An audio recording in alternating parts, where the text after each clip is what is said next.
Hello, everybody, and welcome to Tea&D. I am your tea master, aka Teacup, aka Alan. I use they, them, their pronouns.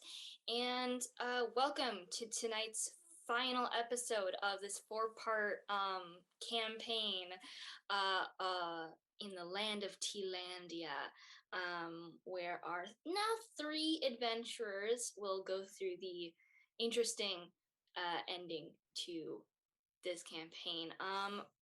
Friday, please introduce yourself. Hi, I'm Friday. I am the CEO and head tea bender at Friday Afternoon Tea. We make tea for nerds. That's cool stuff. So that's my main deal. I use she, her pronouns, and tonight I am playing for the last time on this campaign Chewy, who uses they, them pronouns, a boba barbarian from the Boba Dynasty. And that's me. Shauna, please introduce yourself. All right. Hello, I am Shauna. I use she, her pronouns. I am an engineer, space wizard for charity, artist, and moderator at large. You can find me in various places, as it says in the Twitch chat. And tonight I am playing for the last time for this campaign, as far as I know right now, Bettina Scarlett. Her pronouns are also she, her. She is from the Chai Republic, and she is a whiz nerd. Nice. And then down to you, Reese. Hi, my name is Reese. My pronouns are she, her. I'm visiting from my channel, which is TTRPG. Be sure to check us out. Today, I am playing Calabria, she, her, who is the Duchess of the Earl Kingdom. All right, and with that, last we left off, the Queen of the Earl Grey Kingdom had tied up her son because her son tried to attack her because he was enchanted with a perma friends incantation so that he would be friends and be compatible with the king of the Earl royal family. So yeah. The mom tied up her son, since the crew, including Carson, played by Josh, who is not going to be playing with us tonight, but the queen sent them out on a mission to go to the oversteeped kingdom because it turns out that she had an intense modify memory spell casted on her to make her think that she was in love with and think that she wasn't working for the secret organization, the secret monk / rogue organization called the Lavender people. I don't remember what the last little part was. Lavender Clan. Lavender Clan, yes. So she had forgotten that she was working with the Lavender Clan collecting info. And so she sent out our adventurers to go over to the Oversteeped Kingdom to relay the information to the king of the Oversteeped people. And then kind of chaos ensues. We met some teacup dragonborn folk. We met the king and queen, kind of the Oversteeped Kingdom, the king being like a super duper powerful wizard, and the queen being kind of like this. Well, we didn't really get to meet her, so you don't really know. But the king got a message from the queen of the Earl Kingdom, a message, a little piece of paper on top of a crown, glowed, and then war started. So yay. All of our adventurers except Carson ran out of the kingdom, cast a teleport spell, and now we're back into the Earl Grey Kingdom, and that's where we're going to jump in. As you all, hearing the last cries of a war horn, enter into the kingdom of the Earl Grey Kingdom, there is a sudden quietness after hearing chaos and bad things start to happen. A sudden relaxing moment is kind of terrifying and worrying. You notice that inside of the castle where you guys teleported, no one is there. You could drop like a penny and you would be able to hear it from across the kingdom. There is no one there. There's probably like a janitor or two. There are probably like some people taking a nap, but besides that, there are like no guards, no royal people, either they're on the ships heading towards the Oversteeped Kingdom to start a fight, or they are hidden away somewhere inside of this kingdom, preparing to fight back from inside of their area. So, what do you guys want to do? Well, as a former royal guard who now feels called to service, especially considering how little information and how few people are around to give information, Chewie will certainly, kind of take the lead. Calabria, Bettina, my friends, stay close. We've got to stick together. These circumstances are vague and suspicious. I don't trust a sudden quiet when war horns have just been sounded. Stick with me. Let's see if we can find the queen. Good idea. Yes, we do need to find the queen now that we're back and have delivered the message to the other kingdom. She'll be expecting us. And we should probably let her know that we've left Carson behind as an emissary to serve with the Oversteeped as a healer as well, so that, she knows why we've come back 3 when we left 4. Sorry, Aloysius, come back 4 when we left 5. Used to it. I would like all of you to, so you guys are looking for the queen, is that correct? Yes. I'd like all of you guys to roll an investigation check, please. Either investigation or perception. What's up? First rolls of the night. I'm at 23. Nice. 16 for investigation. 12 for investigation. All right, so not that bad. So you all head in the direction, going to the jail cell first where you last saw her. You see her knocked out, like just kind of slumped against a chair, with a couple of with manacles around her wrist, just kind of like not conscious, just lying there. You see nothing else. You don't see the sun. The sun is gone. The door is open. And clearly there was a scuffle because she had a spear with her and now it is broken. So yeah. Reese, nope.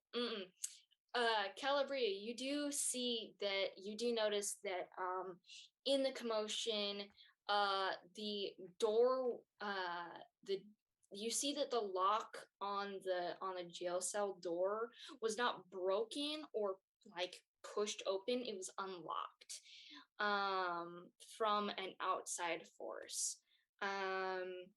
You notice that that you don't see where the keys to the jail cells would usually be, nor do you see the keys anywhere on the queen's body.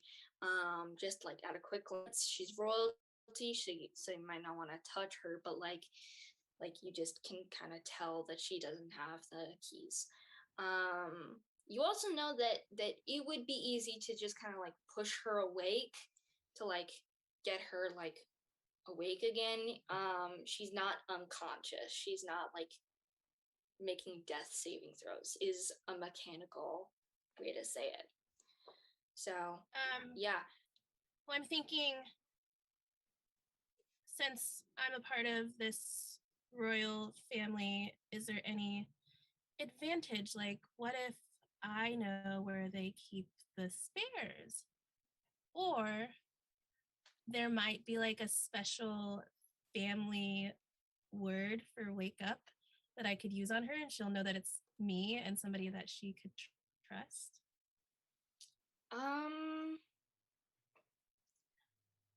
Roll a wisdom saving throw. Or no, sorry, not saving throw, wisdom check. Okay.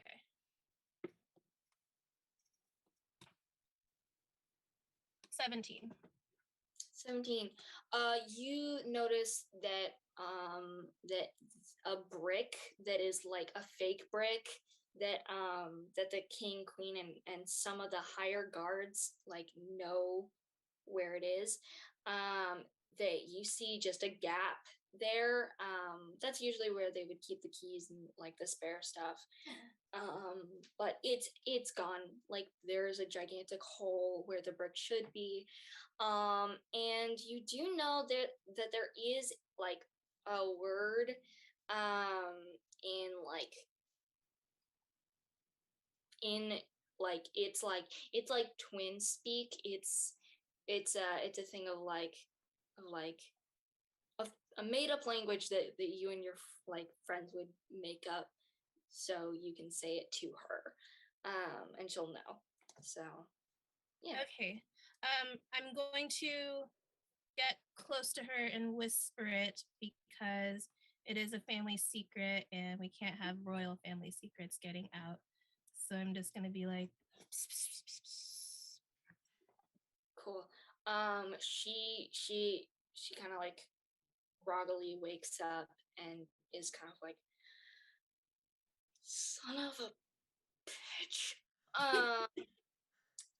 All right. Hi. Hey. Can you please get me out of these now? Is it locked up or is it like just we can rip it Um, up?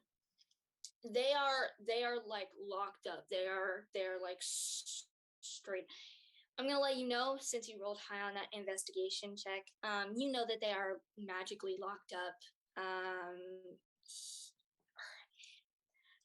Her son knows her abilities and what she can and can't do, so she is like kind of stuck, and you can see that like she's very strong, but like she's trying to break out of these manacles and can't.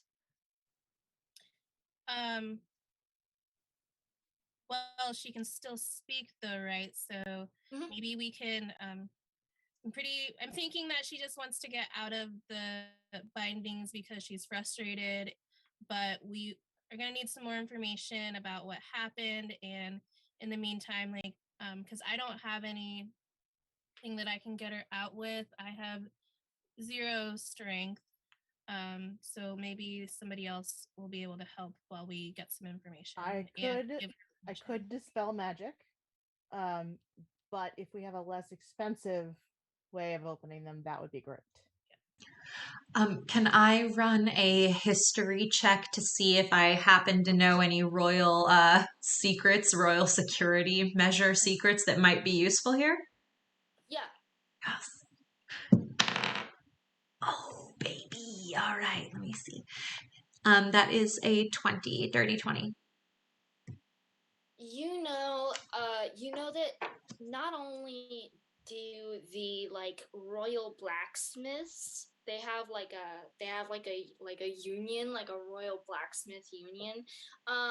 They share like all of them know all of them know a way to make enchanted manacles that have the don't remember what the spell is called, but it's like magical lock or something like that. Um, where you can't open it unless you cast knock or dispel magic. Um, so yeah, All right. Okay. but they made it so yeah. I would like to communicate that knowledge, that royal security knowledge, to Bettina, our handy whiz nerd here. All right. I cast dispel magic on the manacles. They completely just disappear. It's a normal thing for them to disappear. Handy. Yeah. Saves cleanup. Mhm. She kind of like dusts her like adjusts her wrists again, shakes out her hands, and then stands up. All right, so everyone in my family apparently has betrayed me, so that's cool. Very disappointed. Including your daughter? No, surprisingly not my daughter. She's the only good one in my family, apparently. The only good one, but Where is the princess? oh, she was sent to go into the wizard's tower because the wizard can protect her. And all the children? Have all the children been sent to safety? Yeah. Rubius is actually making sure that everyone is okay, and yeah. So Excellent. Majesty, where can we best serve? How can we best be of assistance? honestly, the best way that you can assist is like we need to get to the armory. We need to make sure that we need to get to the armory. We need to make sure that everything that we can get as much stuff that we can from in there, and then we need to go back to the oversteeped kingdom. So you do know that they've fallen to war. Yes. That was kind of like my son, he made like a smirky remark to me as he knocked me out, saying that like I'm gonna fix everything and all this stuff. So, and that was the only thing that he knew, even though it's really not. Like, he knows so many things. I did not teach him that, but whatever. Well, I can't talk about that right now. That's fair. You just see like full on mother disappointments, like she can't ground him because that's not what he deserves as punishment. Like, he deserves so much more than that. Ah, what a She royal brat! Yeah. she's gonna call him by all of his names. Yes, she did. The worst. Get out the sugar cube la chancla and just Oh, The royal chancla. Not Yeah. sugar chocolate. pain. yeah. But she is filled with so much motherly rage right now, and not the good kind, just the like um but she says, "Yeah, I know that the war started. It was a thing that freaking he talked about a lot. He talked about wanting to be in the good old war days, even though I fought in the war. It was not good. And Wasn't know that you would ignorant also wit. understand that, Chewie. But What? What an ignorant twit. Exactly, yes. Where can we find the ignorant twit? He's on one of the ships. I can't. I'm sorry. I don't know. Beyond that, I don't know where he is. I know that he's in the sea somewhere, taking what I assume most, if not all, of the guards in the castle with him, because that's a tactical move that he learned in battle training class. But guess we shouldn't have taught him that. But Well, to be fair, um, you were trying to prepare him for his life as a ruler. You couldn't In have anticipated that he would make absolutely poor life choices. yeah, in yeah.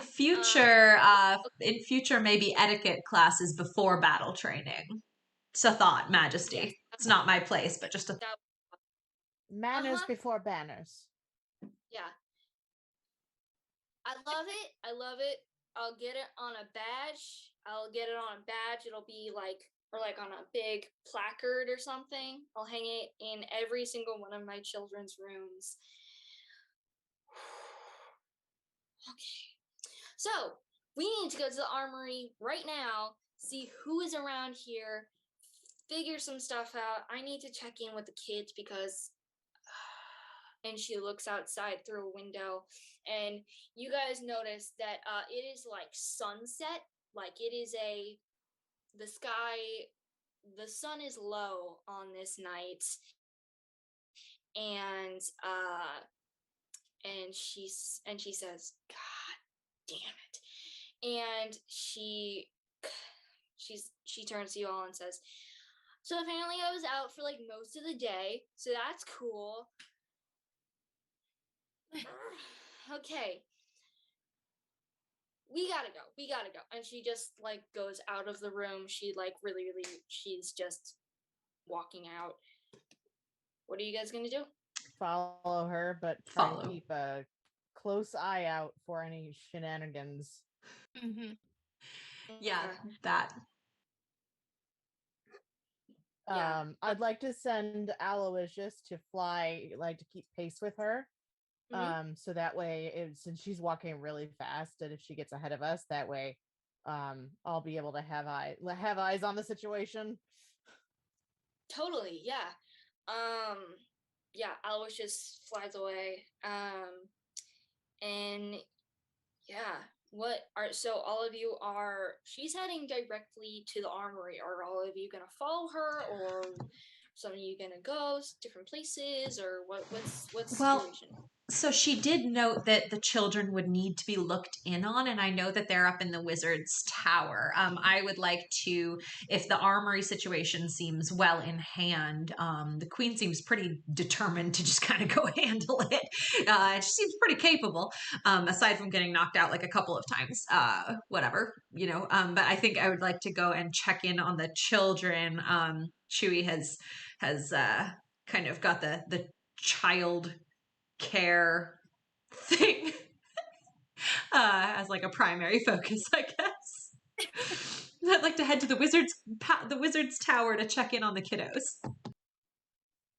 Yeah. All right. Um. So you guys are splitting up. One of you is going towards the wizard's tower, and the other are following the queen. Correct? I'm following the Um, queen. yeah, Okay. I mean, I think it's good to go with the queen, but also like the wiz. Is there a different wizard still in that tower? What do you mean? Well, wasn't there? Didn't the queen say that last time that she had like somebody that she could go to for magic if she needed to contact us? Was that the wizard that was in that tower? Yes. Okay. His name is. She mentioned his name. His name is Rubius, spelled Roibus, but with two O's instead of. Oh, okay. Wait. Yeah. Yeah. Yeah. Sorry, I So, can't spell. that's a really So hard one for me too. yeah. But his name is Rubius, spelled phonetically. Um, Yeah. He's an Earl. He's a rooibos Earl Grey. Okay. So I was just wondering because, like, I was thinking, like, Wizard's Tower, but Chewie isn't a wizard. Should they go? But I think it'll be fine. Oh, And good I'm point. thinking of going with the Queen. Because, I mean, if she's going to the armory, isn't that where, like, the armor is? And yes, we're prepared. We got to be prepared for anything. yeah, So, like, can I rethink my choice and go with Chewie instead, but Aloysius going with the Queen? sure, yeah. Cool. Yeah, I do feel like we went really intuitively opposite directions. Okay.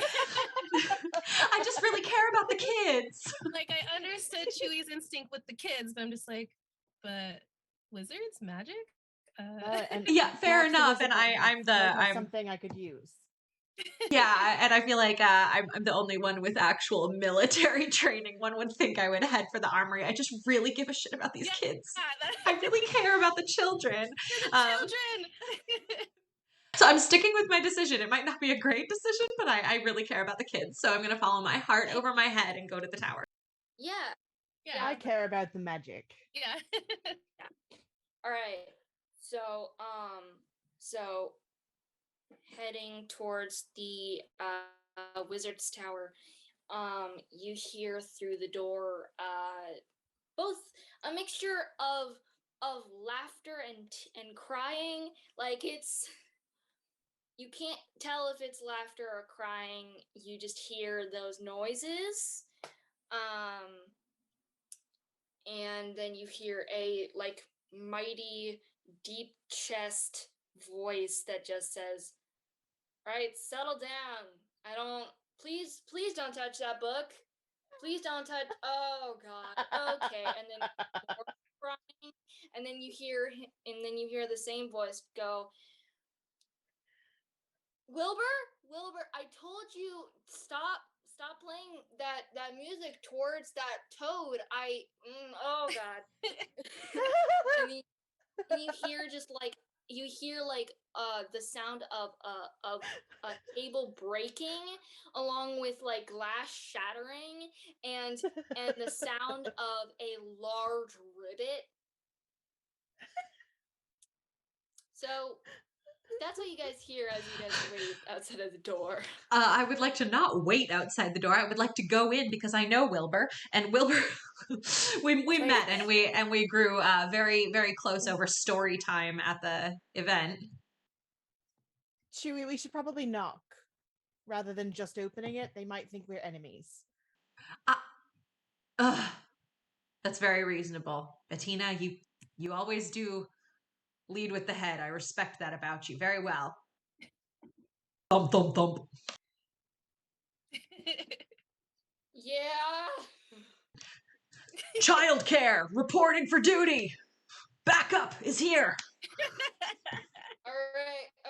Yep. Hey, Wilbur. Yeah, Wilbur is in a situation. I'd like to bust in with snack in hand. I got Wilbur figured out. Handful of boba, from the pocket boba. I would like to propose, if it's okay with you, Tea Master, may I roll a percentile to see like whether or not the haunted, like possessed necromancer boba is part of that handful? Excellent. Do you want me to roll a percentile or do you want me to just do a straight roll? Roll a percentile. Above 50, yes. Below 50, no. 50-50. 53. What'd you get? 53. 53. This is gonna be fun. I'm attempting to feed a child bear with a banjo a haunted boba. Yep. Oh, and by the way, the bear is like 6 foot something. He's a large bear. He's a bear. So like, yeah, we're about eye to eye. Yeah.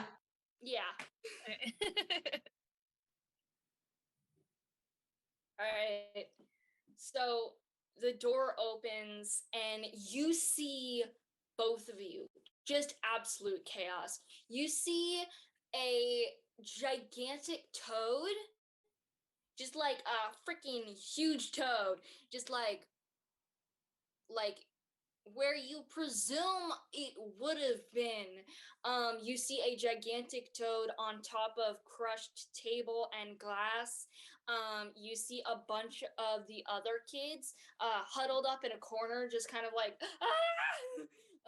You see gigantic flies swarming around the room, and you see it's like one or two flies, but they're like really, really big. And then you see like this really, really tall, um, black tea wizard who has a like hat that like the top of it where it would be at a point is like completely burned off. Um, and you see that he wears like this gigantic like essentially like toddler smock essentially that like covers over like essentially what I'm wearing, which is like a flannel fantasy jeans and a tank top, and he's like got like a glowing like a glowing weird looking like sword essentially that like you can tell isn't like a real sword. It's completely dull. It's like one of those toy swords but magical. Um and you just see him like, oh god, please, oh jeez, and you see Wilbur just like head out of the mouth of the toad with his hands and the banjo still playing. He's still playing. He's just like out of like most of his body is inside of the toad, but half of it is still outside, just playing like a real jaunty tune. There's some minor like chords in it, but it's mainly just really upbeat. And Rubius is just panicking. Like he's panicking dulled. He's like, oh god, oh no. Hi, hello, can you help me out, please? So was I able to successfully lure Wilbur? Am I able to successfully lure Wilbur out of the toad's mouth with my handful of shiny pocket boba? Roll a persuasion check. With advantage. I'll say with advantage because it's a hungry bear. He's a hungry boy. 14. 14. Yeah, no, you see Wilbur's head turn and he's just like, you know, I would really, really like to eat some of that boba right now, but I'm currently like real stuck in this frog toad thing. Are you a frog or are you toad? And you just hear it like ribbit, and then like a little bit more of Wilbur is inside of the toad. You know, I'm really enjoying the nice warmth that comes from this toad. Oh dear. But yeah, I'd like to have a snack, please. So Wilbur, that's a toad, not a frog. And you should probably get out of his mouth, otherwise he will digest you and you will die. yeah. But the thing is, his tongue is real sticky, and I'm covered in fur. So it's like trying to get gumshoe out of your hair, and that does not work. Or like, darling, it will grow out back. of your hair. Your fur will grow back. Yeah, but like, you don't understand. If I'm the toad digests your butt will not grow back. Oh, well, if you guys can get me out Pull of him? this, I would. Yeah. You can yank on him. Certainly try. Okay. I'd like to yank on the bear inside the have, toad's mouth. Yeah, we're gonna do a contested roll between me and you, where you are going to roll either your strength or your dexterity, and the toad is going to roll strength, or sorry, no, constitution, and the bear is going to roll strength. So Okay, well, wait, is the bear rolling in favor of getting out as well? Okay, yeah, so it's two yeah. against Toad right now. Okay, great. I rolled a 19. 19, all right. A 17 for the bear. And yeah, no, you rip the bear out of the Yes. frog's mouth, and Excellent. you notice that the bear is like everything below here is slicking with frog goop, or sorry, toad goop. May I use prestidigitation to at, at least get the least of it, or the worst parts of it off of him that I can? I would love that. And you also you hear for the first time the banjo stop playing, and Thank God. grabs some boba and puts it in his mouth. And you just hear like you see his eyes roll back, and they're all black instead of white, and just like he levitates like 3 inches off the ground or something like that, and his arms are just out, and he just starts playing again, and he's just like, I am your Lord and Savior of the drinker. I will bring peace and I'm good. Never mind. And like his eyes come back. He's still floating like 3 inches off the ground, but he's just like playing, and he doesn't care. By the way, I meant to do like a deeper voice, but I can't do like a deeper voice for a demonically possessed bear. That's fair. So, Is the toad making any aggressive moves? no, it's still just a toad. Is the toad just glad to not have a bear in his mouth anymore? No, he doesn't care. He was trying to eat the bear. Oh, I see. Yeah, no, Wilbur wasn't trying to climb into the bear's mouth. The toad tried to eat Wilbur because it looked like a fly. To a toad. Yeah, no. You see the toad's tongue like whip out and grab like one of the huge flies that are like this big. Yeah. And like just grabs it and like eats it. I would really hate to see that thing's children. Those would be very large maggots. Yes. Anyway, enough about maggots. Always enough about maggots, Bettina. Is it though? It is. Rubius says, just nods. We don't need to talk about maggots. No. Rubius, not speaking of maggots, what's happening here? Is there any way we can be of assistance? Are the children quite well? How can I help? Oh yeah, no. Yeah, no. The children are fine. And you just turn to see the children just like still shaking and like crying a little bit. And Rubius is just like, yeah, no, the children are fine. Wilbur over here. Wilbur tried to play a song to the toad, and then the toad expanded. To be fair, I was doing some experiments on the toad to make it like all cool and fancy and all that, but yeah. So what sorts of experiments? Oh no, like animal cruelty free stuff. Oh, yeah, oh, I wasn't assuming that. I was mostly wondering why you're trying to make a toad larger. Oh, I wasn't trying to make a toad larger. I was just trying to see like if I could turn a toad into a frog. So, yeah. I'd ask you why, but honestly, I don't know that I want to know.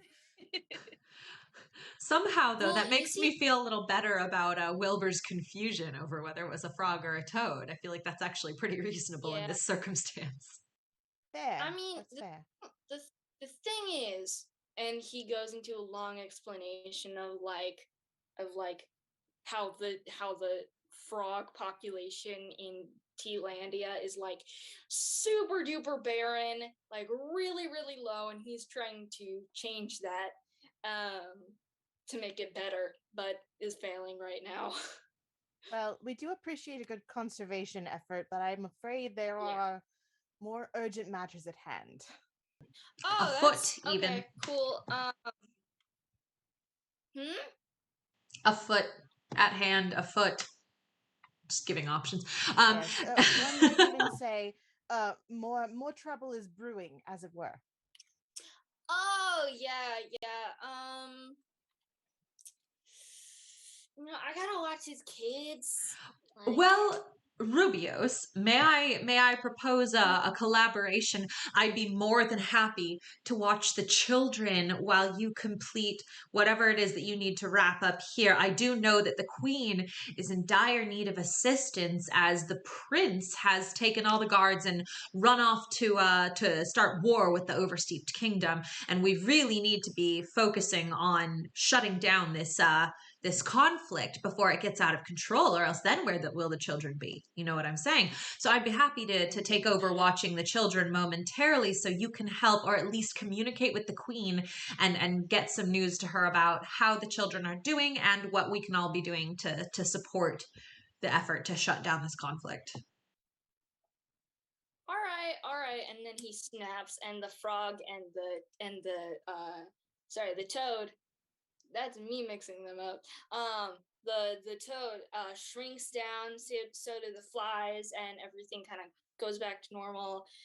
All of the furniture puts itself back together. The glass Oh, the thank the blender. yeah. And he's just like, all right, hey kiddos, do you all accept the spell of mass calming? And the kids are just like, honestly, man, yeah, we would really appreciate. And then before they can finish the sentence, he just like does the little finger guns, and then they are all like completely soothed. And they're like, yeah, this is nice. I prefer this a lot more than worrying about my family going into battle with other families. This is a lot better. Yeah.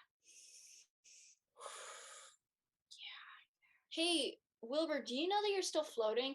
And then we like cut back to your conversation with Rubius.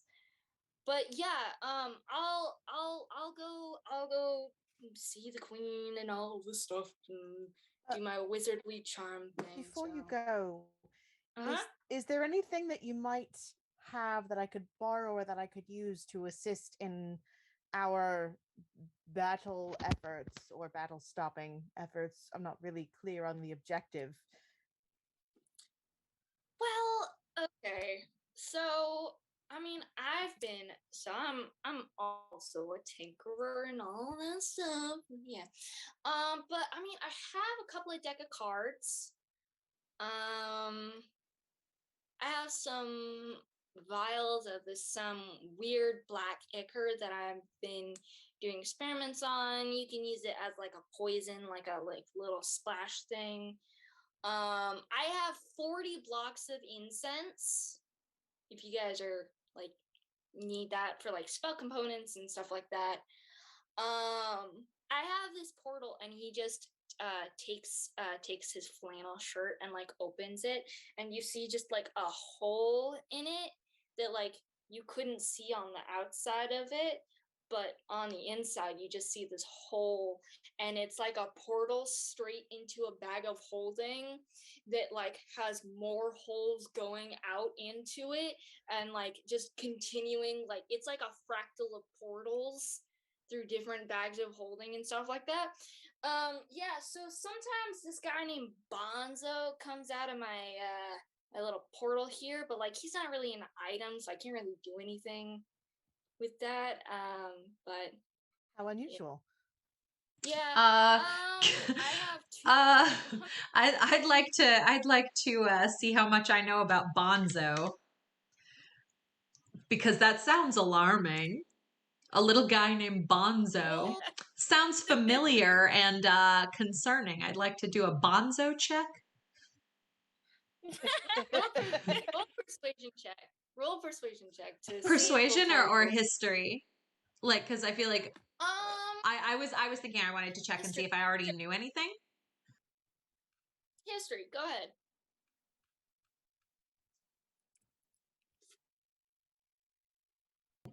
21 on my bonzo check. Thank you.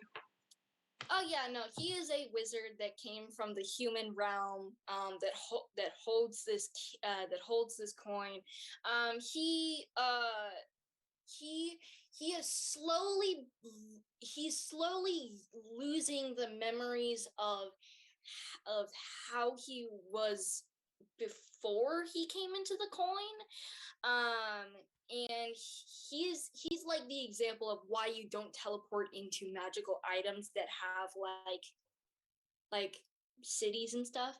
But yeah, no, he's mechanic wise, he's slowly becoming less of a wizard and more of a sorcerer. Only because, not because of any like bloodline stuff, but just because that is fire is his instinct.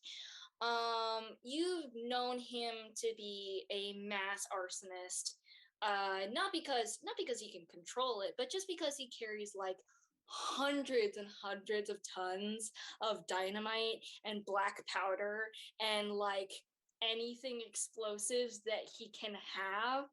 But yeah, that's Bonzo. Like he's a wild man.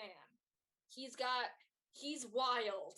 Do you think he might assist us in the battle efforts? From my recollection of Bonzo and Tales of Bonzo, Bonzo assists no one but flame and chaos. Yes, that's fair. I don't really think that situation needs more chaos. Anyways, and Rubius continues on. I have 2 carts of spices that I've been saving for some stuff. I have a couple of horses. I transfigured some toads into horses. You know, I couldn't turn them into frogs, but I turned them into horses, so that's pretty cool. I Did also that have horse a just little. ribbit? They still ribbit, yes. That's adorable. I know. It's adorable, but it doesn't serve a purpose, so it's a failure in my eyes. One could argue that being adorable is a purpose in and of itself. Well, yes. Okay. I pet the And then nose. I pet the nose of one of the horses that was a toad.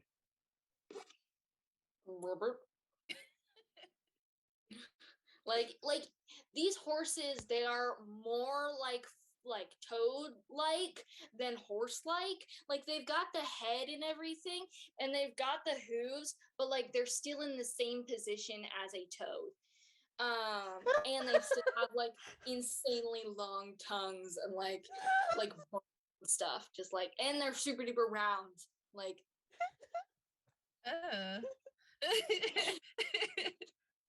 Aren't you a And then wonderful I have, monstrosity? Yes, you are. yeah, and then I have this tiny pony here. The only actual success that I had when turning frogs into horses. So yeah. And then I've got some like maps, and then I've got some other stuff, but probably the decks of cards would probably help you. They're pretty magical.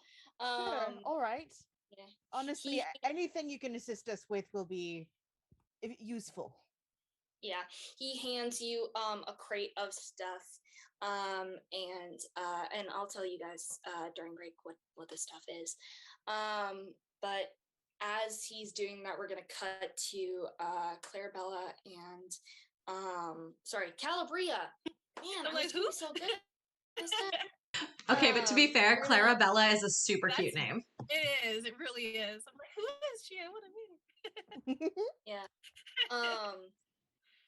But we're gonna go to Calabria and the Queen, who are, I'm going to say, are now in the armory. It is pretty barren. You guys don't find a lot of stuff there.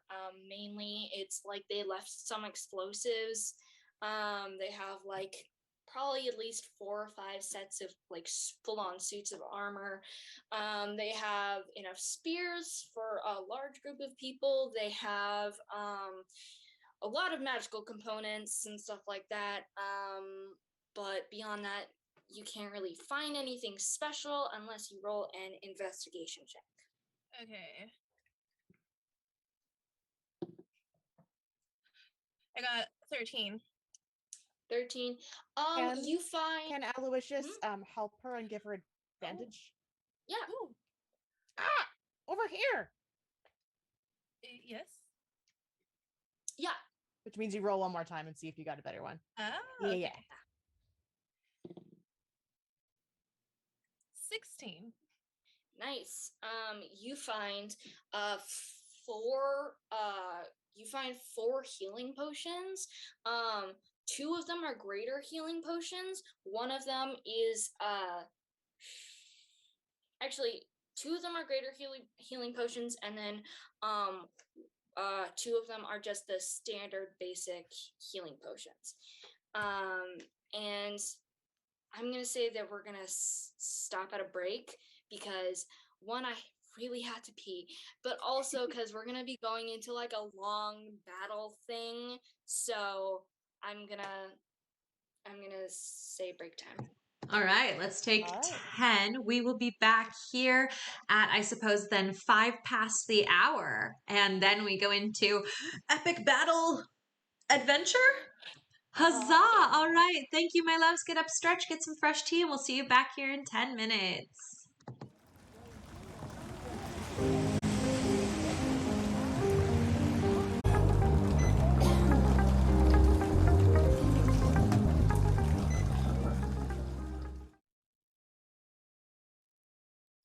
All right, everybody. Hello and welcome back to our final episode of Tea&d Campaign 1. All right. You all have your special items that I'll put in the chat in a second. Not Twitch chat, but in our social chat. You have a deck of many things, like a full deck of many things. You have like several healing potions. You have like probably 1 or 2 vials of acid that you can just splash onto people. And you got a boat with the queen on it. So the only boat that is left was the like royal adventuring boat. So yeah. Yeah. I'm going to explain to you all how the fighting is going to work real quickly. It's less of you're going to roll to hit and then roll damage and then I'll do all that stuff. It's more of there are boats in the sea and they have a certain amount of people, and that amount of people is that boat's hit points. So it's similar to Battleship. Like if you hit it 4 times, that boat falls down and we're all good. It's similar to that, except with enemies. So but we're not to the fighting part yet. I just wanted to quickly explain that you can use magic spells. I'm going to be giving each of you like a special boat for each of you to like be on, and you control the people who are on it.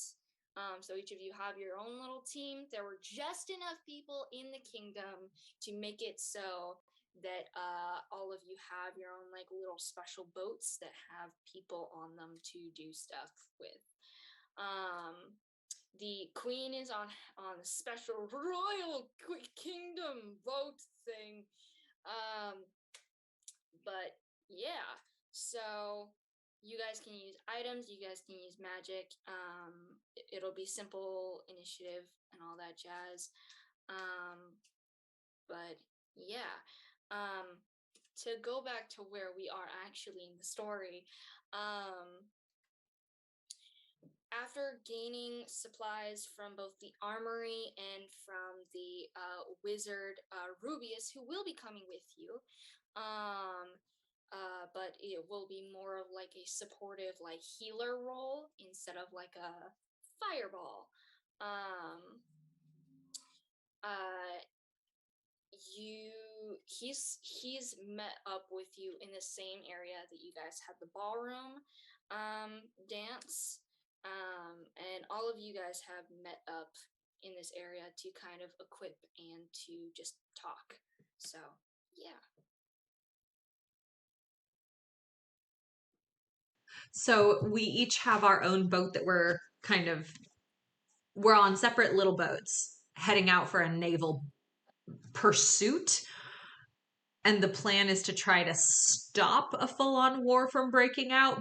But if war already has broken out between the Earl Kingdom and the Oversteeped Kingdom, then we are supposed to be fighting for the Earl Kingdom versus the Oversteeped Kingdom. Is that our mission? Sorry. The overall thing right now is that the queen is going to go out there and try and defend the Earl, or sorry, no, is going to try and defend the Oversteep Kingdom, and try and help them out. So, yeah, there are Who are we chances to versus? double. Like You who? guys are versus the Earl Kingdom. Just Right, because the queen was with the Oversteeped and was like abducted. So the kingdom we're coming from, but we're on Earl Kingdom like boats. Are we using their own materials and resources against them in a subterfuge kind of way right now? Fantastic. Just wanted to make sure I understood the situation. Cool. So we're flying Earl Kingdom banners, but we're actively. Can we make sure that they know that we're not the Earl Kingdom people that are attacking them? yeah. Okay, I'm like, I would this is say a conflict of interest for Calabria. Is she declaring her? Yeah. Not. Because that's your extended family. Oh. Yeah. But I mean, I'm related to the king, and we Right. did pretty bad things. So yeah, to be fair, your extended family is a bunch of assholes. So sorry. I think I already knew that. That's why I don't hang out with them. Cool. So we've all found a way of can we deface the flags on our ships? Vandalism? Yep. Love it. Okay, Yep. great. Cool. So I would like to work with all the tweens in the castle to put lewd graffiti over the Earl Kingdom insignia on our ships, so that people know that we're like to those guys and that we're not actually with them. Love it. Yeah. Roll it. I'm gonna roll 2 performance checks, and I would like you to also do a performance check, please, just to see how lewd is the vandalism and how well is it lewd. Like, is it realistically lewd, or is it Well, no, it's I would like to assist. Yes, good. Yours are probably going to be better than mine. I've got 8. But also, I feel like I'm working with a bunch of 8-year-olds, and I'm like a middle-aged, retired, wounded, like military guy. So, I'm just gonna let you all know. I rolled a 9 and a 1, so it's lewd, but in a kind of like exactly like an 8-year-old who's like, yeah, this is so like not okay, but like yeah. So it's lewd and it's crude. It's like lewd and crude. So yeah. Wait, but Bettina wanted to also help with the defacing of the banners, I believe. Yes. Oh yeah. Wait, so did you roll advantage, or do you Oh, also should I roll advantage or? Advantage. Okay, then I guess I get to roll That again. works for you. Holy shit! Yep. That was a nat 20, my friend. Bettina got skills.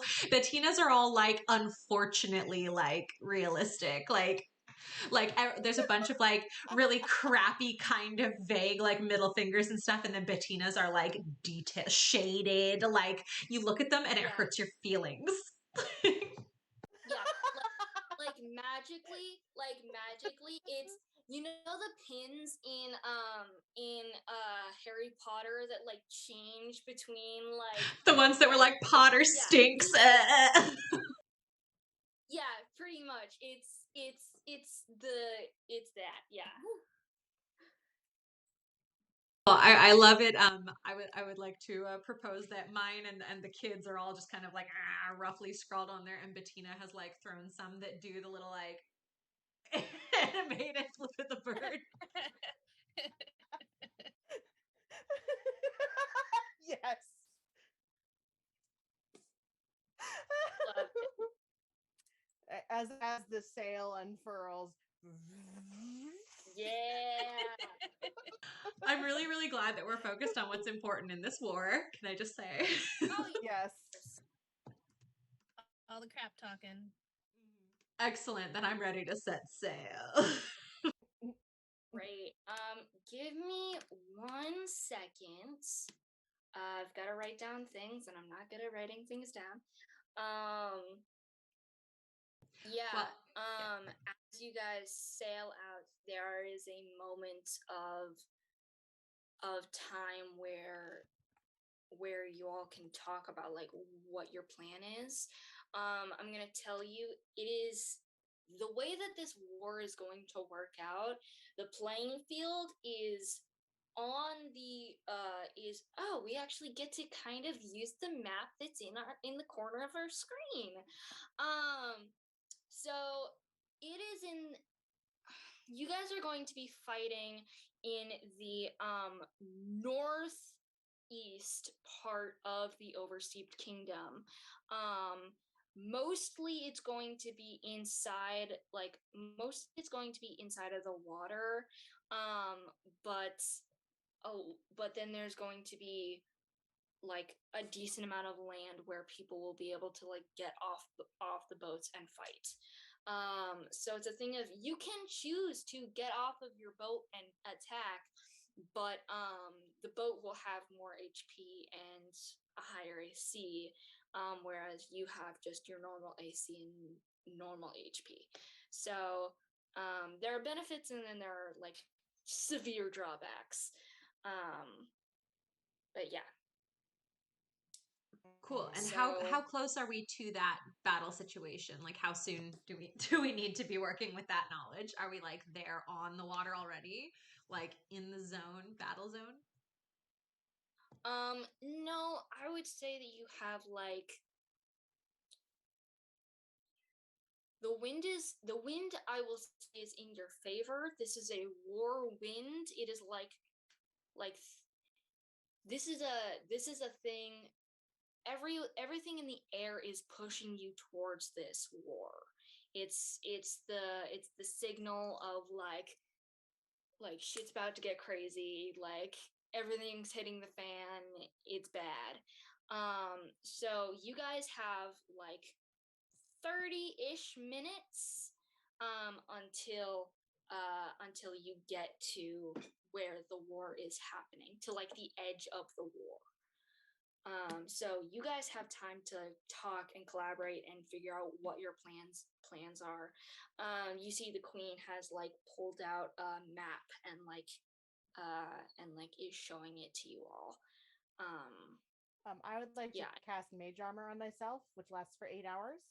And my yeah, base AC becomes 13 plus my dexterity modifier, so my base AC is now 15. cool. Um, Um, I can cast that for myself as well. I have that. yeah, but what I'm trying to say is I'm giving you guys time to talk amongst yourselves and figure out what you guys are gonna do. Good idea.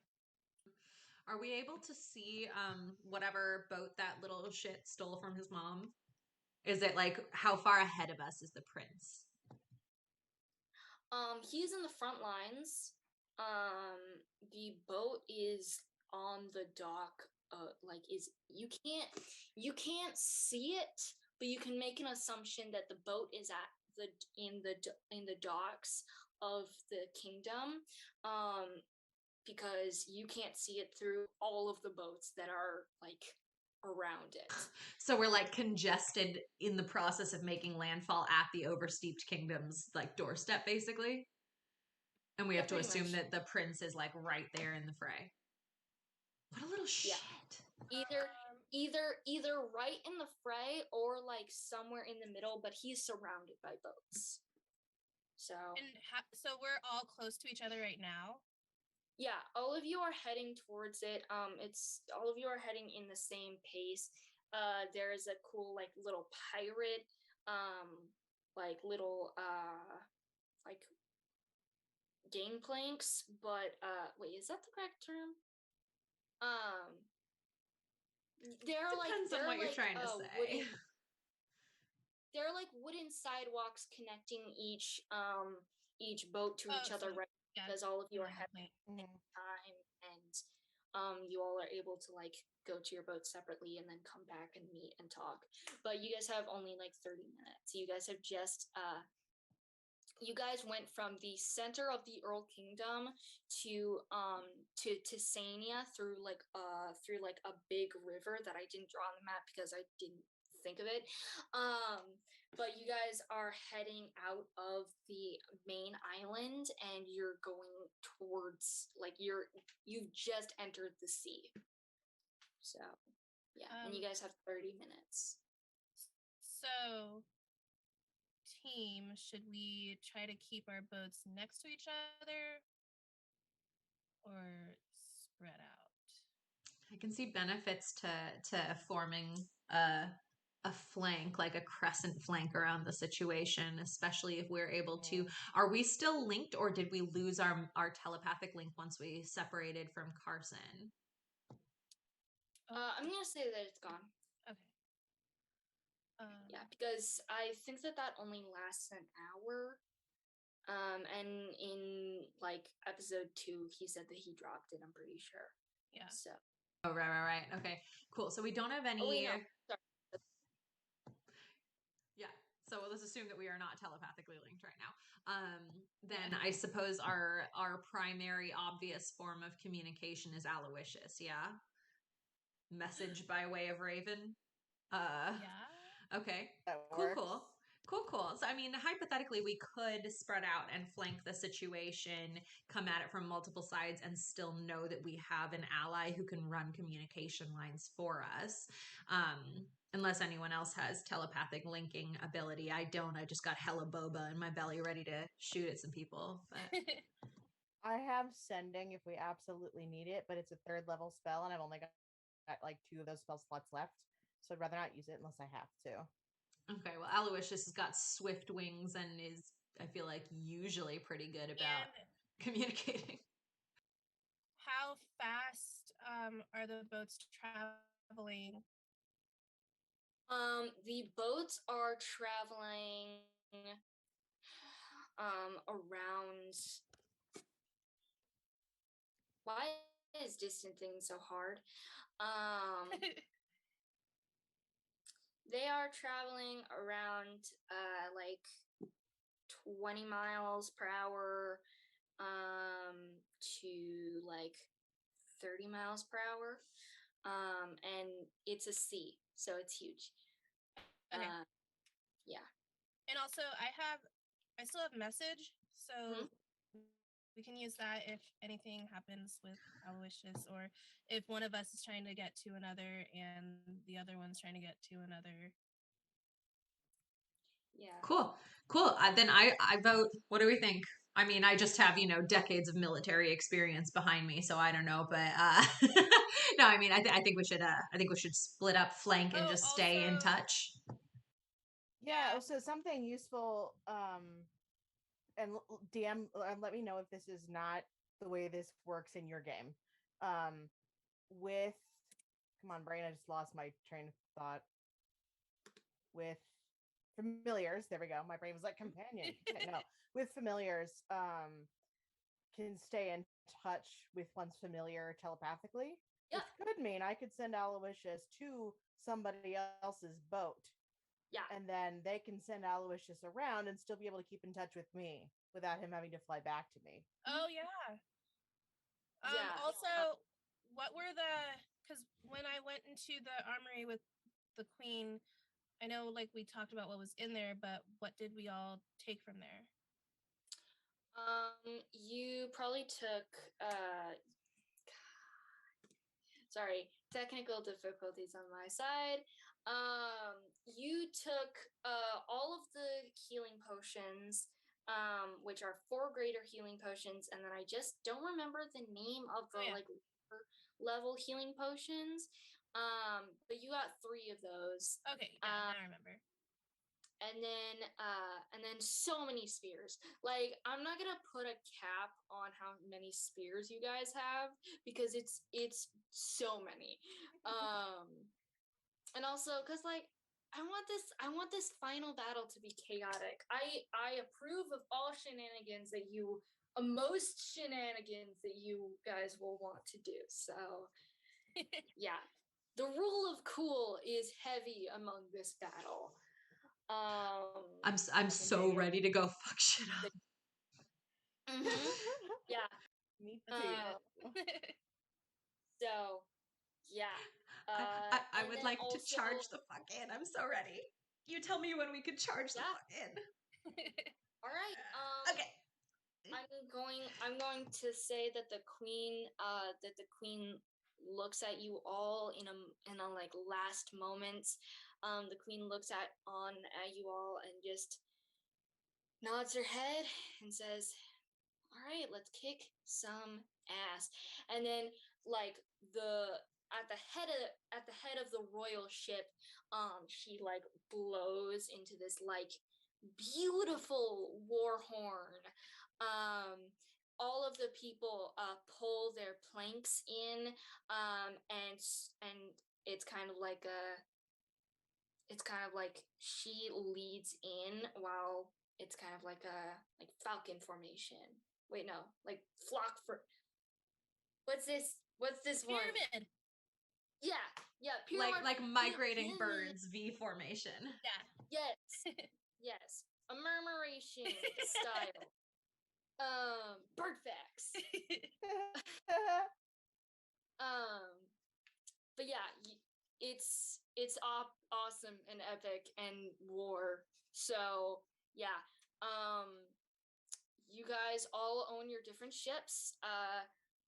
Each of your ships have 104 HP. And that is and that is because and that's how durable your ship is. AC is 14. So it's a ship. So you're gonna hit it. But sorry, no, that wouldn't make sense. No. It's actually 7. Now that I'm actually thinking about boats. No. There are cannons on each ship. Pretty much you can just use the stats for a boat in D&D Beyond. But if you don't want to because it's fun not to, yeah, they have so many cannons. But this last battle is more going to be about storytelling than attacking and stuff like that. So, yeah. Yeah. So, all right. whose ship takes what side? My compatriots. That's something that you guys decide. Yes, I would like to decide that with my teammates. What is the range of your boba attack?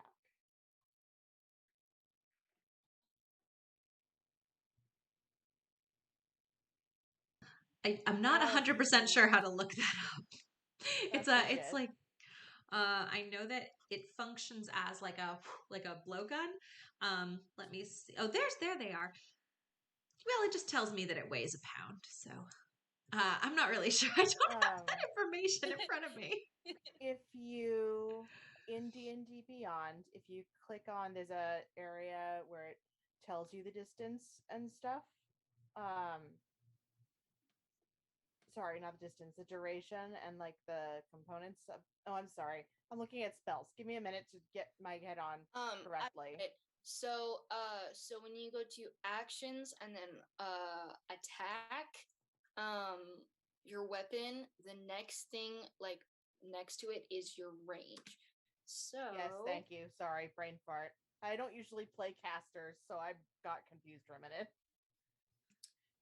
um, So yeah, and I usually just download the PDF of the character sheet and don't have D&D Beyond up. So now I have to go like find it. Anyway, I don't know. I would sure like from a storytelling perspective as, military individual to go straight down the damn middle. Like just right fucking in there. Okay. I think it's Yeah. intuitive to have possibly spellcasters kind of coming from the side, seeing if they can get sneaky close to the front where like the actual face-to-face battle's happening. And I would like to come in with brute force from behind and just pick them off as I come in, because I really feel like that's where my strength lays. But I don't know what my compatriots think about that. Yeah. I found the range. It's 25 feet to 100 feet. Gotcha. Okay. So So yeah, the I feel comfortable. minimum Go ahead. Go ahead. Sorry. the minimum is 25 feet and the maximum is 100 feet. So yeah. So I can easily shoot from my boat to another boat as I am Yeah. plowing through a whole like freaking naval fleet. Nice. So You will have to roll multiple constitution checks, but yeah. So are our enemies currently all in boats, or have any of them landed? Most of them are in boats. It's about like 2080 where like 80% are still in boats and 20% are on land attacking cavalry style. And is the idea that we need to get through the boats and get onto the land? Yeah. Okay. But you can also stay on the boats kind of like you have enough room to you have enough boats and enough room and enough firepower because all of you have taken like a long rest or sorry, a short rest between from when you were casting spells to now that you are in a war. You have enough room and there is enough ships where if you were to have a ship go on each side, you would be able to attack from all sides. You could also go around the rim of Tealandia, go around the rim of you guys can't see what I'm doing, but you can go around the rim of Tealandia and go like behind the ships and go onto land and then go attack like the cavalry and stuff like that. So there's a way to like go around without attacking, and then sneak up. But you wouldn't be on the boat. You would be yourself. Chibi, you're much more of a military expert than myself, and I imagine then also Calabria. Uh, could you perhaps suggest the best strategy here? Yes, Bettina, thank you. I would suggest that I and my ship, with our brute force, smash into the whole gathering from the rear and just pick them off from the back. I would like to suggest that Bettina, you come around from one side of the port and Calabria from the other. Whichever of you feels you can fly the most swiftly over the sea might want to loop around underneath. And come at the docks from either side and see if you can take out any Earl Kingdom POSs with magic from the front lines to sort of stem the conflict there. Yes. And I'm guessing we want to try to avoid absolutely destroying all of the Earl Kingdom's ships, correct? that feels really optional. The reason I ask is perhaps we could target very specific parts of the ships, like the rudder, for example. If you break the rudder, the ship can't be steered. You Very hear a large clever. boom in the distance, as you see flames and fire and smoke just like poof up around the center of where the ships are, more closer to land. I'm just letting you all know.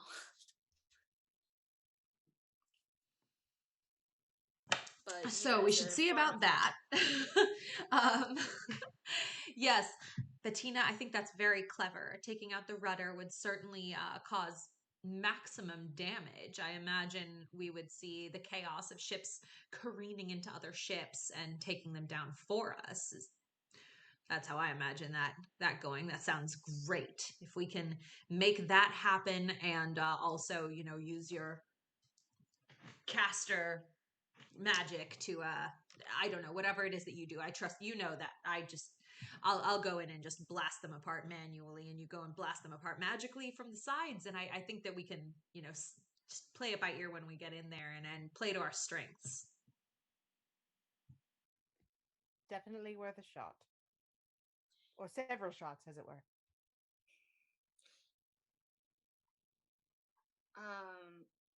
As you guys are having this conversation, heading closer into battle, I'd like everyone to roll initiative because you guys are close enough where you guys can attack and people can attack you. So. Ew. 21. Oh, geez. Okay. 7. 27. So hold on. So Claire, Calabria, what did you roll? 27. 27. Okay, you're the highest one.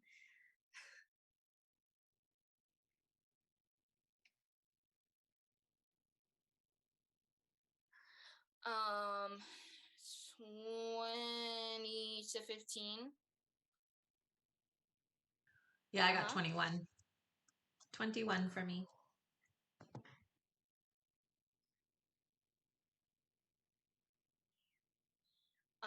And then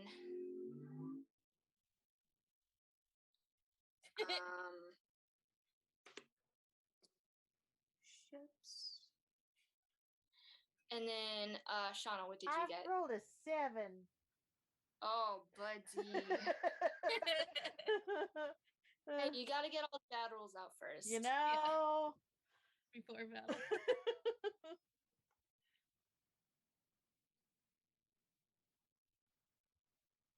All right. You all are heading into battle, making your final plans. Ships depart, information. Are you all ready? Who should Aloysius go with?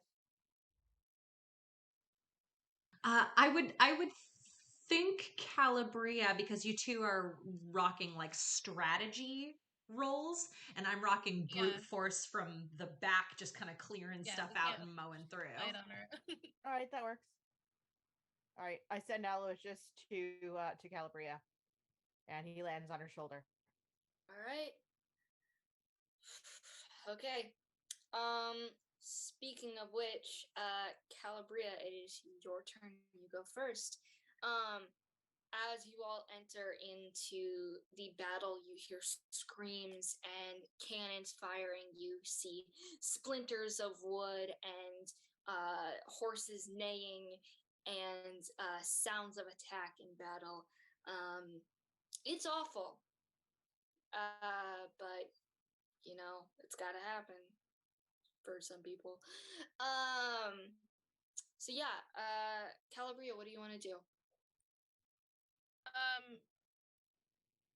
So have they sent anything like everything's crazy, but who's getting hurt right now? Right now, the Overseas Kingdom is low on its forces. If you, it would be a good idea if you're looking for an idea. It'd be a good idea to go like into town and or at least go into the cavalry area and try and heal people if you can. Right now the Oversteeped Kingdom is losing. They are hundreds of their men have died, and by men I mean the gender People. non-conforming version, but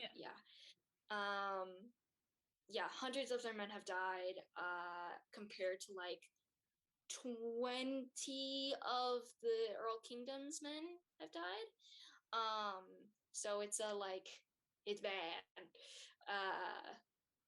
Yeah. I don't really have any like healing spells. Maybe don't I can either. like get some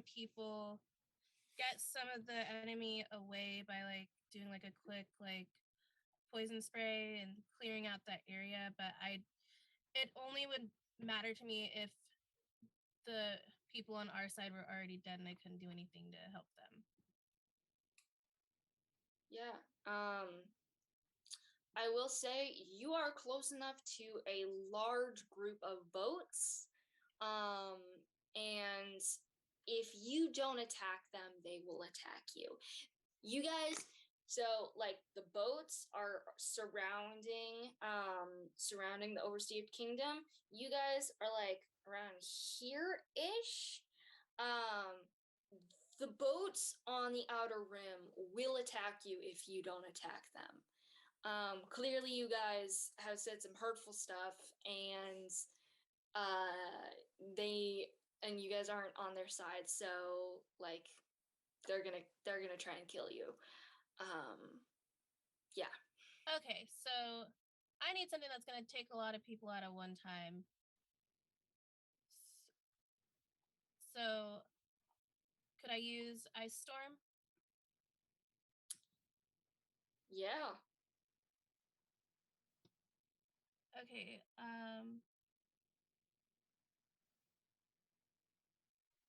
I've never used it before, so I want to make sure. But it has a range of 300, and I can cast it to all those surrounding boats and kind of clear the air there.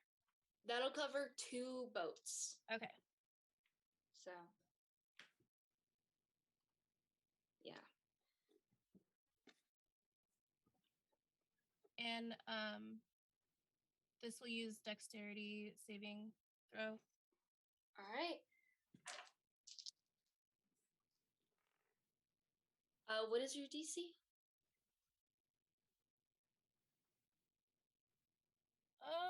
I always forget that part of here. Oh, it's 15. 15. One of them succeeds, and the other rolled a natural 1. Which like I know it's technically not the rules, but they're gonna take double the damage because like, come on, it's a natural 1. Yeah. That's house rules. Yeah, exactly. So, how much damage?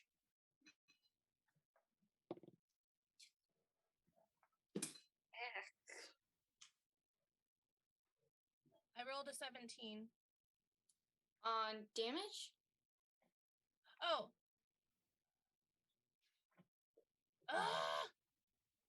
It succeeded on one of the boats, but do I get to choose like which one gets the most damage? yeah.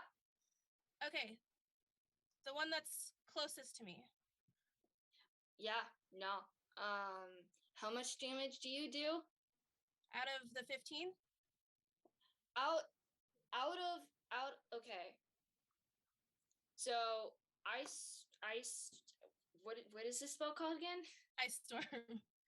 Okay. You attacked it. It failed its saving throw. Okay. The one that is closest to you is the one that rolled a natural 1. Oh. So it failed, like, super hard. How much damage is that boat gonna take? Oh, well, I mean, if it's a 1, then maybe like there might be like a little, maybe either injured one person on the boat or made damage, some small damage to the boat itself. To the boat. Okay. So for this spell, don't you like roll damage for how much people make? Yeah, I've got the rules pulled up for that spell if it would be helpful. Yeah, I'm just trying to read it and my eyesight is really bad. Yeah, no, it's okay. I'll help you. So it's a hail of rock hard ice pounds to the ground in a 20-foot radius, 40-foot. The dimensions are things Teacup decides, but Yeah. every creature in that cylinder must make a dexterity saving throw. A creature takes 2d8 bludgeoning damage and 4d6 cold damage on a failed save, or half as much on a successful one. Okay. And if you cast it using a spell slot of 5th level or higher, the bludgeoning damage increases by 1d8 for each slot level above 4th level. Okay, so if we're at 10, then that's 6. And then I roll 3 d8s. Mm-hmm. Okay. I got a 3 plus 6, 9. 4, 5, 6, 7. And 4. Yeah. Both of those ships are down. So you pelt them with ice, and just like a bunch of clouds just come around and like covered in ice. And you like the ice pellets are like this big, completely punch through the entire boat, and they just immediately start to sink. And then you see some dragonborns kind of like fly away from the clouds. Okay. Yeah. Would you like to move like into the fray a little bit more, or would you like to move away? I think I want to move away just to kind of be able to see what else is happening and also where the other boats in the party are. Okay. Are you done with your turn? Yes, I'm satisfied. Cool. Chewy's turn. Yeah, it is. I'm gonna mess stuff up. Yeah. Cool. So Chewy is like charging in through the big mass of ships that are trying to get to the port. And Perfect. I can clearly tell which ships are ours and which ships are the shitty little Prince Earl Kingdom craphead ships. That's what they're called. Mhm. That's craphead Navy. So I would like to. Now I've never played a fighter of any kind, a fighting class of any kind. So this is all going to be very fun and new for me when I'm about to go for it and see how much damage I can do. Great. So I would like to use. Can I use shape water to like lift up my ship and like ram it through some stuff?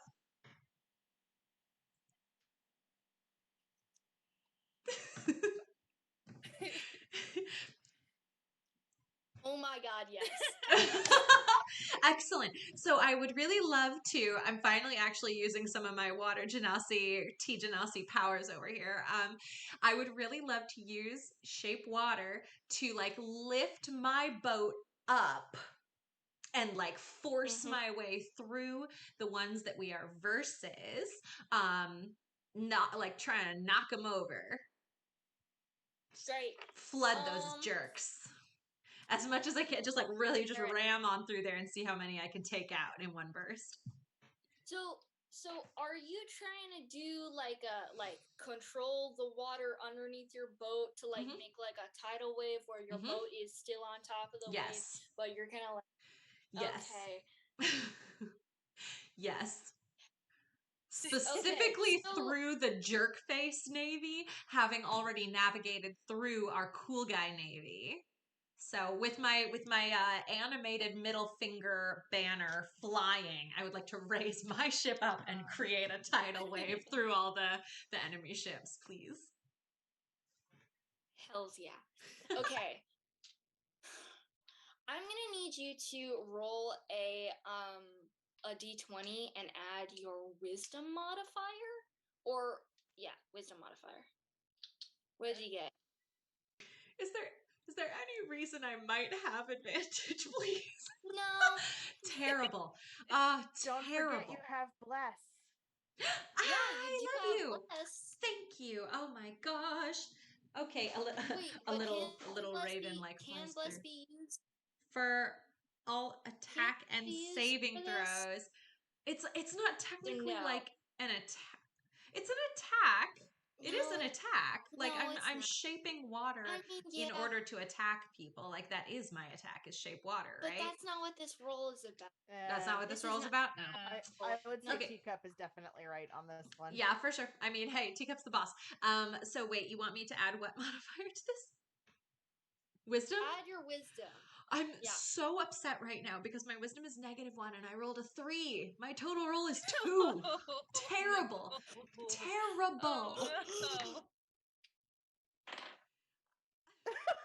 I'm so Now, sad. okay. Oh no. Now, this is the time when I have to decide whether I want to be a good GM or if I want my mom to be slightly irritated with me. Hey, we're in a GM and player first space. I'll ground you later, but not actively during this game. Okay. I'm just kidding. You're amazing. Do what you gotta do. Hey, you know what? Bad rolls make good storytelling. Get it? Yes. There. All right. So as you have this amazing thought in your head, and you're like, man, wouldn't it be so cool if I did this thing? And then you try really hard to do the thing, but instead you cast shape water, and you casted it like a little bit too like a little bit behind yourself a little bit, and so you kind of just like your boat is like and so you kind of start to sink just like a little bit. You have a lot of water on your boat now. It's getting It's way cool. I down. can breathe it. Yeah. So yeah, that's good at least. But yeah, no, it didn't work. It's like a splash on the rest of the boats, but you're like partially like further down in the water than you were like a couple minutes ago, couple seconds ago. So in my But yeah, defense, I'm old and retired, and I'm real yeah, rusty on military, like actual fight tactics. Like the muscles for this yeah, kind of warfare have atrophied. So that makes sense. I'm really out of practice. yeah. Real quick, who has the deck of many things I right now? do. Great, awesome. I'm not gonna tell you. I just really wanted to know, like really wanted to know. But yeah, so that was your action. Do you want to move at all? Do you want to like? Yeah, for sure. So I can't do any more fight things, huh? Wait, hold up. I'm a barbarian. I have extra attack. Looking Hey. at our feet. Yeah, I'm looking at my feet. Just kidding. I have All extra right. attack. So what I would love to do is, as our ship I tried to raise it, but I just kind of gave us a little like tip forward at a time, like a halfway to Titanic moment there. We're taking on water in an effort to save the moment and at least do something and redeem myself, because that was real embarrassing. I'm gonna take out my blow dart. I'm going to grab for some pocket boba. However, I really feel like my collection is very, very low. But you know what's in there next to the boba? What? This innocuous bag of coffee beans I've just been carrying around. Oh, yeah. I'd love to use a bean as ammunition to blow through my blow dart to the next ship over. All right. I'm still gonna have you roll a Constitution check. Okay. Sorry, a Constitution saving throw. May I just say, you know, and I know that these are magic beans, and I've got a rolling table for them. Yes. Mm-hmm. I just wanted to remind you that there's a rolling table for these beans. Yep. Can you please actually send me the table for those beans so that I can like have it over here? Give me one moment. But yes, and did you want me to roll a Constitution save even though I'm not actually blow darting my own guts? Even though it's external stuff, not my own internal like gut boba? Still? Yeah. Okay, cool. Yeah. On it? Well, that's better. Because you ate some of the nice boba from what's her face? Right, but I thought the reason for the Constitution roll was because I was barfing up my own guts to make my attack. But I'm not doing that now. I'm using something from my pocket instead. But I did roll anyway, and I got a 16. Yeah. You get 2 temporary hit points as the like little bit of acid reflex from like you putting your straw to your mouth, but you know that you're not doing that, but it's like still force of habit. You get a little bit of acid reflex, and you get like a little bit of like healing energy from the past boba that you ate. So yeah. It's gross. There's gonna be a lot of gross stuff, you guys. It's yeah. Oh, hello everyone who rated us. That's nice. Nice. Yeah. Yay, hi Raid. Hello. Thank you. Welcome, welcome. I know, yeah, we gotta train Nightbot to not like punish you for being way too excited, because we want a bajillion emotes and we want a bajillion like exclamation marks and all caps and everything. Welcome, welcome. And Teacup, I did just send you over that roll table for my totally normal, completely fine bag of coffee beans. Yeah. All right. So you're gonna shoot a coffee bean. roll an attack. Don't roll the percentile. Just roll for an attack. Oh, okay. If it hits, like a blowgun attack, or blowgun attack. So not rolling for damage, just rolling. I'm sorry. What does an attack roll look like? I'm new to weapon stuff. An attack roll is roll your d20 and then add your attack modifier. And then if it hits, then we do with damage. What's an attack modifier? The attack modifier is like hit +7 or like plus. Oh yeah, it is +7. Okay, 19 total. 19. You hit a ship like you got it like right through. It goes through the side of the boat and onto one of the lower decks. You don't hear a splash that on the other side. So please. So this bean is in the middle of this ship right now? It is. This totally completely normal coffee bean is in the middle of this ship? Mom. Excellent. I'm gonna I'm gonna go ahead and roll. Great. Sorry, I got too excited and navigated us to the BRB screen. My bad. Let me roll this.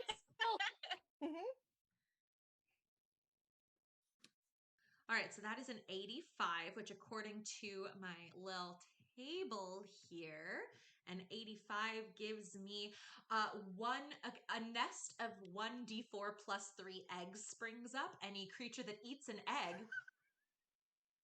must make a DC 20 Constitution saving throw. Yeah. So you just I just made hear a nest of eggs. Good. yeah, you just hear a group of people just being like, hey, why are there some eggs here? That's weird. That's weird. And then you hear some like cracking egg sounds, and then they're like, oh god. You have like 3 of these. What is the DC? No, they all fail. They all super fail.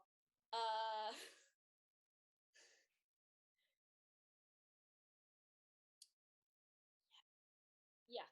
May I read So, aloud what that does all because it's fail. quite dramatic? Yeah. Yeah. Okay, so all of them. How many people just failed that? 3. Excellent. So for 3 people, this is true now. On a failed save, the creature takes 10d6 force damage from an internal magical explosion. Cool. Eggs boom-a-dick. Oh my god. Oh, Shauna.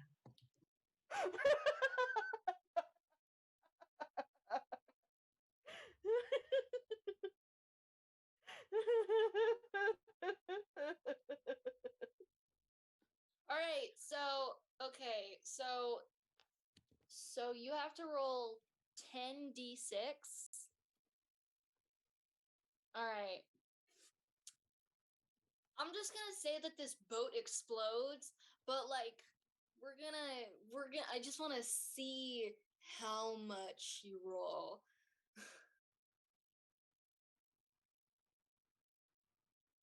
That roll totals hella. Let me see. It's just so many. Twos. Okay, so that's 6, 10, 14, 20, 22, 28 total. Yeah, no. It 28 full-on explode blows up. damage. Yeah, it not only does it take 3 times that amount of damage because there are 3 people who ate them all together in one area. It's intense, and I'm gonna say that it takes out like another ship like right next to it. Damn.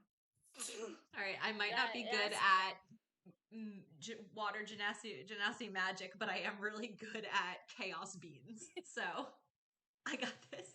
Beans. Yeah. Hold on. I'll be right back. I dropped a die. But it is. Are you done? Okay. It's the ship's turn. I'll be right back. I gotta pick up a d20 that I dropped. Oh no. What did it roll? Okay. Whatever it was, it doesn't Believe count. me, I'm gonna need. I'm so I'm gonna sad. need all of these d20s. Oh no. I don't because like it's the that. ship's turn. I'm so sad they rolled so much higher than me. You're next. All right. Okay. That's okay. We have the brainy one to do damage control after whatever this is. Like, God. I'm okay with this roll order. No pressure, Bettina. Yeah. This is fine. So. Nope. Reroll. No. Rip. To be Jeez, fair, leave, my Teacup friend. is Hey. Teacup needs a tray because they are rolling on top of a narrow bookshelf right now. Oh, It's like no. less than a foot deep. Oh I no. have a desk. I want to get one, but yeah, no. You see 4 ships that are near you. All of them shoot each other. The 3 of them shoot each other.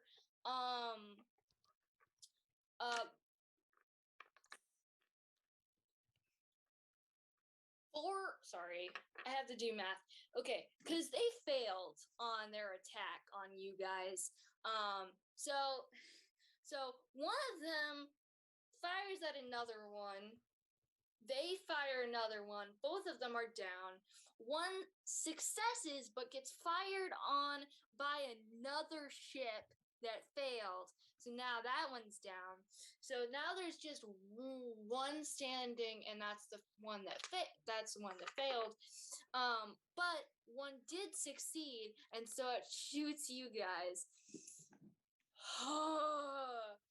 And now I have to roll a d4 to see which one hits. It hits.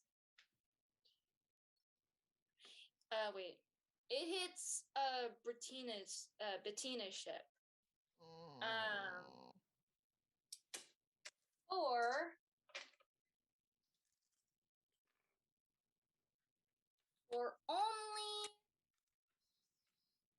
how do you do math? 10 damage. It only hits you for hits the ship for 10 damage. But then that one sinks. So So my ship is still floating. Yeah. Do I take any damage or just my ship? Your ship took damage, but it is not sinking. Cool. Yeah, it like hit one of the pole thingies. It breaks off and like goes into the sea. Bye.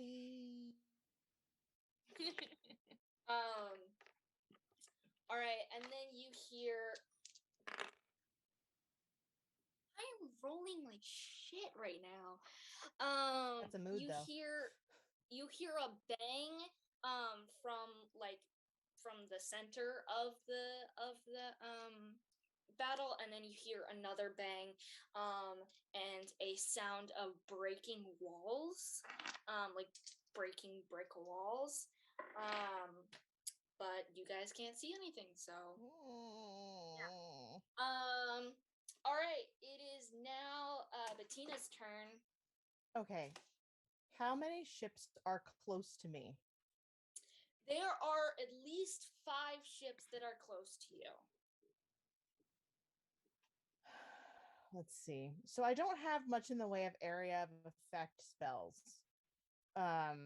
Mine in a battle where it's just a person versus a person, I've got a bunch of stuff related to that.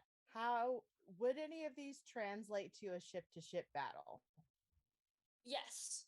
If you have like fireball, I don't know if fireball is an area effect. I only have firebolt, and that's not. I don't think that's an area of effect.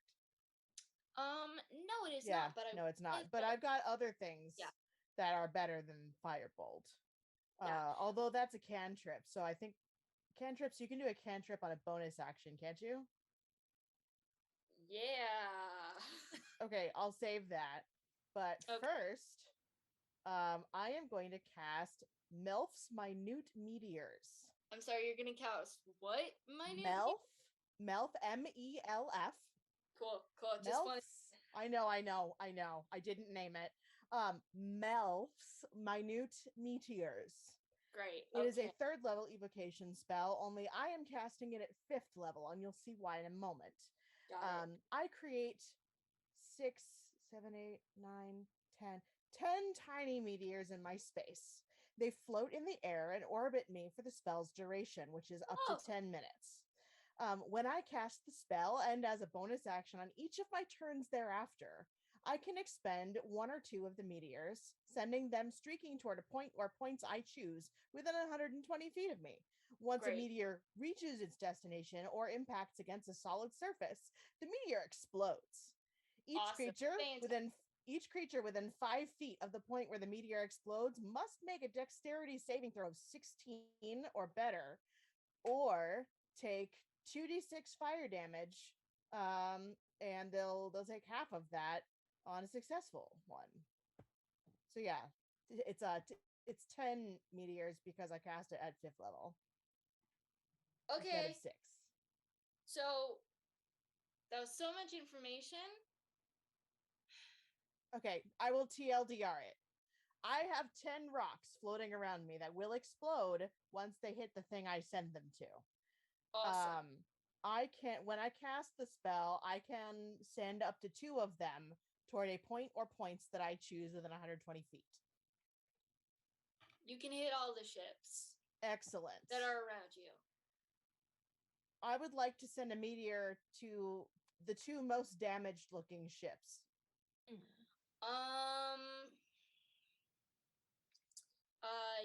Yeah, you would be able to do that. Those would be the ones that are kind of like on your most right and most left side. Okay. And I specifically want to aim for where I know their cannons are. So that Okay. way the fire might also explode their stuff. Love it. Yeah. Yeah, I'm going to So- say that you roll to attack with advantage. There's no attack roll. Okay, well, What it What is blow they you have to make a dex save of 16 or better, and that will tell you how much damage they take. two of them, both of the ships make the save. Okay, that means they each take 2 fire damage. Great. Yeah, no, hold on, and let me roll to see if they explode. Yeah, both of them explode. Yes. Just completely. So yeah, that is 2 more ships down.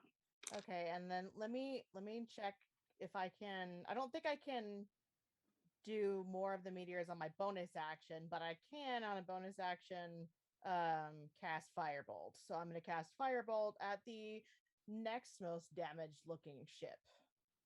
Great. Yeah. And this probably one does involve an attack roll.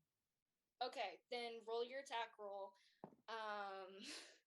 Yeah, that's a 23. Oh yeah, like that hits. It's gone. It's gone. It's gone. So should I even roll damage? Would you like me to roll damage? No, you Okay, don't. great, No. awesome. Yeah. I have to pee again. It's okay. I am so sorry. I've been drinking so much tea, so I will Stay be hydration. right back. We'll Okay, be here. never apologize for drinking a crap ton of Yeah. tea on this stream. Go. What? You're amazing. That was so intense. And yes, I would really love if we could get some imagining. incredible. This That was evil. fucking bookworm over here is just like burn it to the ground. Like, I love Bettina. I would really love to see hype in chat for Bettina because I'm like losing it. I'm in full fangirl mode over here. That was gnar.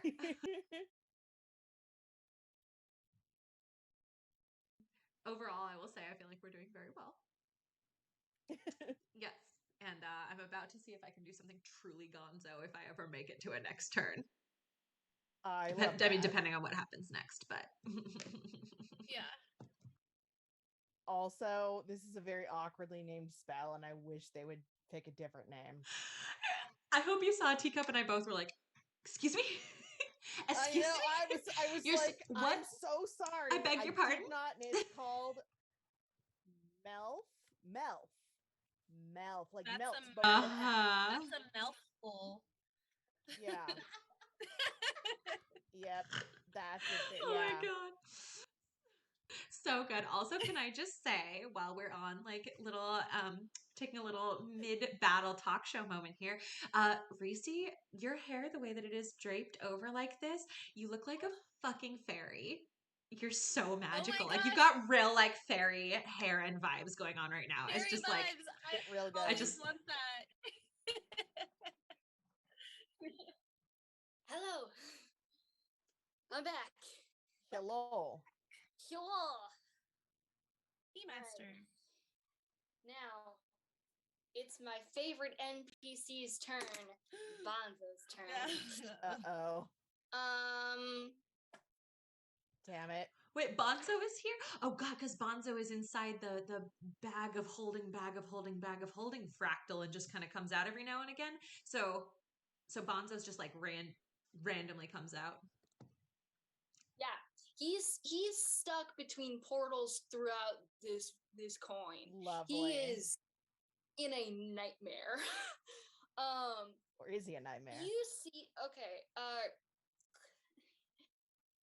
Calabria, you see a old man who is very hunched over, who instead of smoking like a cigarette or something like that, he's got like a lit dynamite like stick in his mouth, and he's very like hunched over, and he's got an amazing like long beard that is like parts of it are like burned off, but like there's still chunks of the hair underneath that burned part. It's like cool and magical. And you see him wearing like this like brown trench coat, and I have a picture of him, so that I can describe him. A little behind the scenes disaster. You see, he has two staves strapped to his back. That like one is glowing and one looks like it was just fired. He is holding in both of his hands two sticks of dynamite. And you see that there's like just bandoliers of like kegs of black powder, dynamite, and just all of the explosives that anyone could dream of. And he is going to drop a piece of dynamite. Just drop it and then disappear again. Is it lit? Wait, Let's see if it is lit. No, it is not lit. Oh, okay. okay.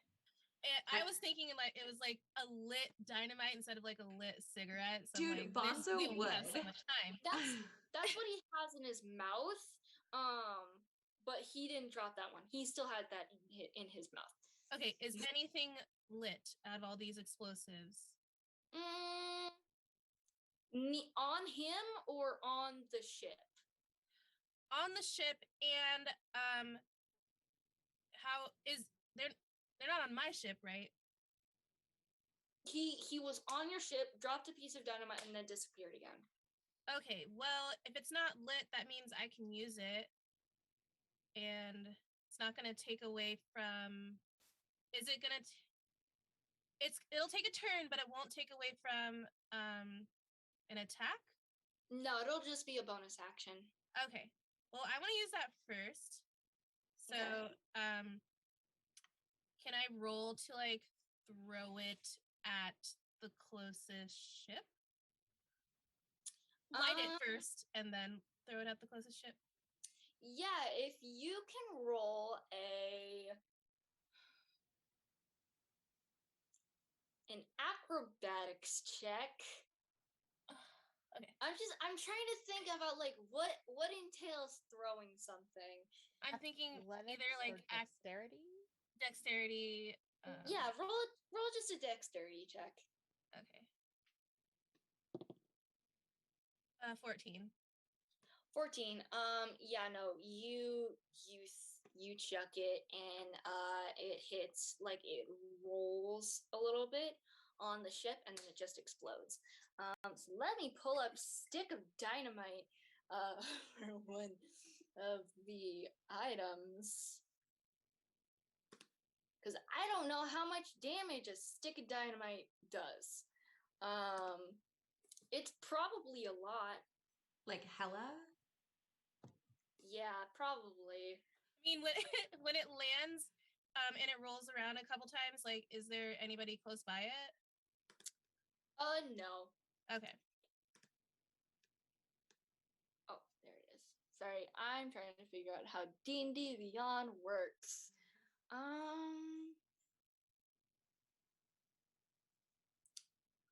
Where is the dynamite? Ah, dynamite stick. Yeah. Okay. 3d6. Got it. Do you want to roll the 3d6 for the dynamite, or should I? I mean, I can. Yeah, you can. Okay. And there's no modifiers or advantage, right? It's just like 3d6. See what happens. 3d6 for the damage. Okay. Yeah. A 4, a 4, and a 5.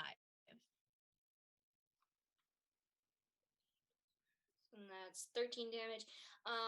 The ship, the top part of the deck blows up, but it's still up. So yeah. This one didn't have any black powder, keg, or anything like that. It just has spears. So Okay. yeah. All right. Then you still have your action and your movement. So if this ship didn't have any of the powder on it, it's likely that another one would. Mm-hmm. If I tried to attack another ship and cause some sort of explosion, it could be extra damage. Yes. Okay. Then I want to cast a magic missile. Mm-hmm. And that I have to do a d4 plus 1 to the target. Great. I get 3 missiles in one turn. Okay. And since I can cast this at 4th level, with the d4 I get a +4 instead of a +1. Okay. Okay. 1d4 plus 4, but times 3. Mm-hmm. So that is 6, 12. What's 12 plus 6? Isn't that 18? 18. Yep. Okay. 18. Yeah. No, it's gone. Yay! Nice. Yes. Okay. Chewy, it's your turn. What are you gonna do? Okay, I'd like to try something completely gonzo. Uh, so, because these ships are all pressed really close together, yeah? Mm-hmm. Okay, Yeah. great. So, how many ships are between me and the docks? Like if I'm coming straight down the middle and I already exploded a couple. What is 11 minus 40? Sorry, 40 minus 11. Oh, 29. 29. Yeah, that's correct. yeah. That's how many ships are like in a line, not a cluster, like in a No, straight line. like 5. Like 5-ish. Okay, awesome. So, what I'd like to do is put on my Mhm. hoops of invisibility, my hoop earrings of Oh, invisibility. great. I'm just gonna pierce them right Uh-huh. through the outer layer of my corn plastic. I'm soft. I can just give myself piercings whenever, so that's cool. So I'm gonna put on my earrings of invisibility. I am not wearing armor right now. I was in loose, light clothing. It was just it was a dress uniform. It's not real armor, which means that I'm automatically, let's see, faster. I've got fast movement. Speed increases by 10 feet while I'm not wearing heavy armor. Cool. My speed was already 40 when walking. I have a really baller athletics skill. So what I'd like to do is with my hoops of invisibility on, take a fucking run and just sprint invisible from my ship, like jumping from ship to the next and just barrel through, running across the decks of all of the ships between me and the front. No one can see me. I'm just going to run and jump as fast as I can until I get to the front across 5 ships Great. decks. Okay, this is awesome. Please roll a d20 for acrobatics. Right? That's the one that you said? Athletics. Okay, for athletics, Okay. as long as you get above a 10, you're good. Nice. Yeah, okay, so that is 19. Yeah, no. Yeah, you just sprint. You're like the Cool. invisible Flash. Yes, absolutely. No one can see me, and I'm just gonna book it across a bajillion ships. Cool, until I get to the front. So there we go. Can I still attack? Yeah. Yes. Yeah. How much movement do you have? What does Or that mean? your Does that mean speed? move? Yeah. Oh, Well, I had 40 feet walking and then another 10 just from not being heavily armored. But I did Okay. use my really awesome athletics check to like fucking book it like I'm running a damn marathon or sprint or whatever. So you have, I'm gonna take away your bonus action and your movement. You have one action. Okay, so I can still attack, and then because I am awesome, I still have second attack. Yes. Great. Okay. I'd like to, now that I'm at the front, can I see the prince at all? Or is he like nowhere to be found? He's nowhere to be found right now. Little shit. Okay. Who's causing the most ruckus up here? Who needs to be put down real quick? Bonzo. But Bonzo is an agent of chaos. He does not belong on any of the sides. He's just dropping both lit pieces of dynamite, bundles of dynamite, non-lit pieces of dynamite, kegs of black powder. He's just essentially leaving a trail Wait of a minute. explosives. So he's causing the most chaos. But if you're going Okay. for someone that you can probably actually hit right now, you would what? I'm awesome. I've got a blow dart and I'm awesome. I would like to try to hit Bonzo. I know he's all boop, boop, boop, sure. teleporting around. I would like to try to hit Bonzo with one of my attacks, with my blow dart, and I'd like to use another coffee bean. I've got like 30 of them, sucker. I'm gonna do it. You're not gonna let me have you roll a thing.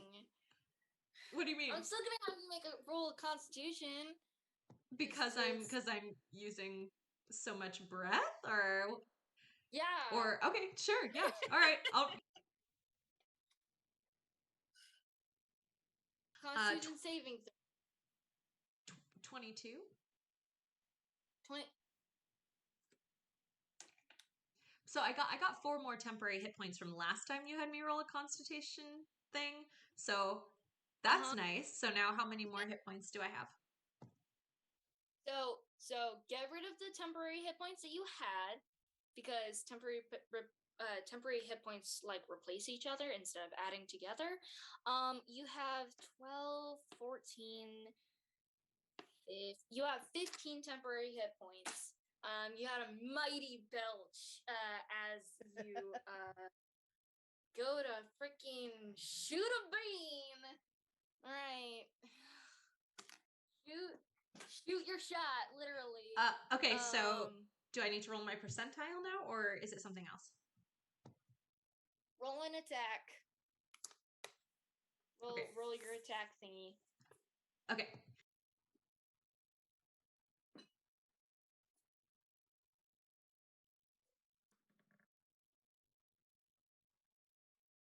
$14. 14. What is his AC? Yeah, no, you straight up hit it. Yeah. I hit Bonzo. Yeah, okay. You hit him. Now I get to roll my chaos bean? Yes, now you get to roll your chaos. Okay, 59. Let's see what that is. Oh, God. Oh, no.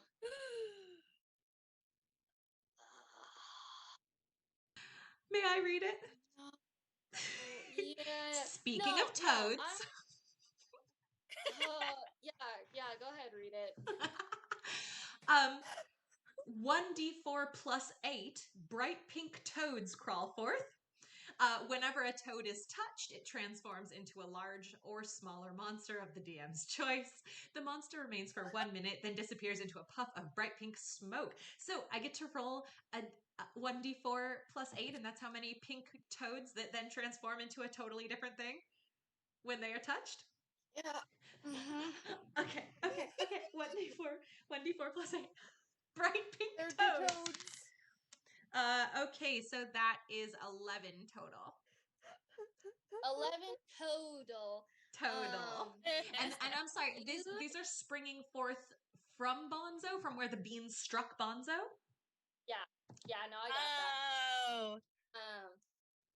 you see the bean hit into goes like into his hat, and like because he has like a little hole on his hat, hits him in the head through the hole, and then you just see his hat kind of like bunch up, and then they get even bigger, and his hat explodes, also causing a rift in time and space to kind of like break like above him, and he gets sucked away. Oh my god! Wait, did I just And then- accidentally? and then- So Bonzo is sucked up by a rift in space time?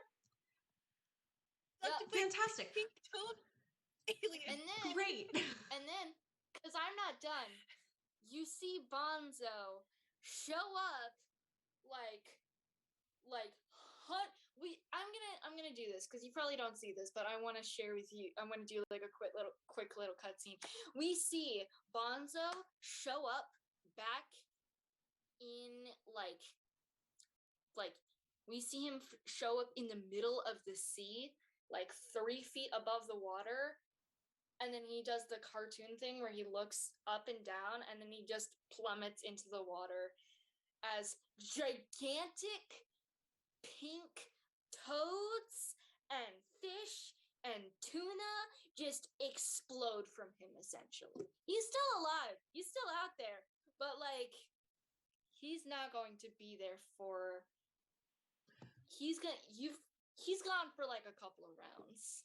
So Excellent. And the sea is now like frothing with 11 big pink creatures for 1 minute. Great. Great. Awesome. Okay, so that was one of my 2 attacks. great. Oh my god. I'd like to see of the ships that are here at the front lines with me. Actually, we've been hearing all these explosions and stuff. Do I have with any line of sight anyone who's making their way into the city to cause a ruckus with the oversteeped kingdoms, higher or whatever? Yeah, you do.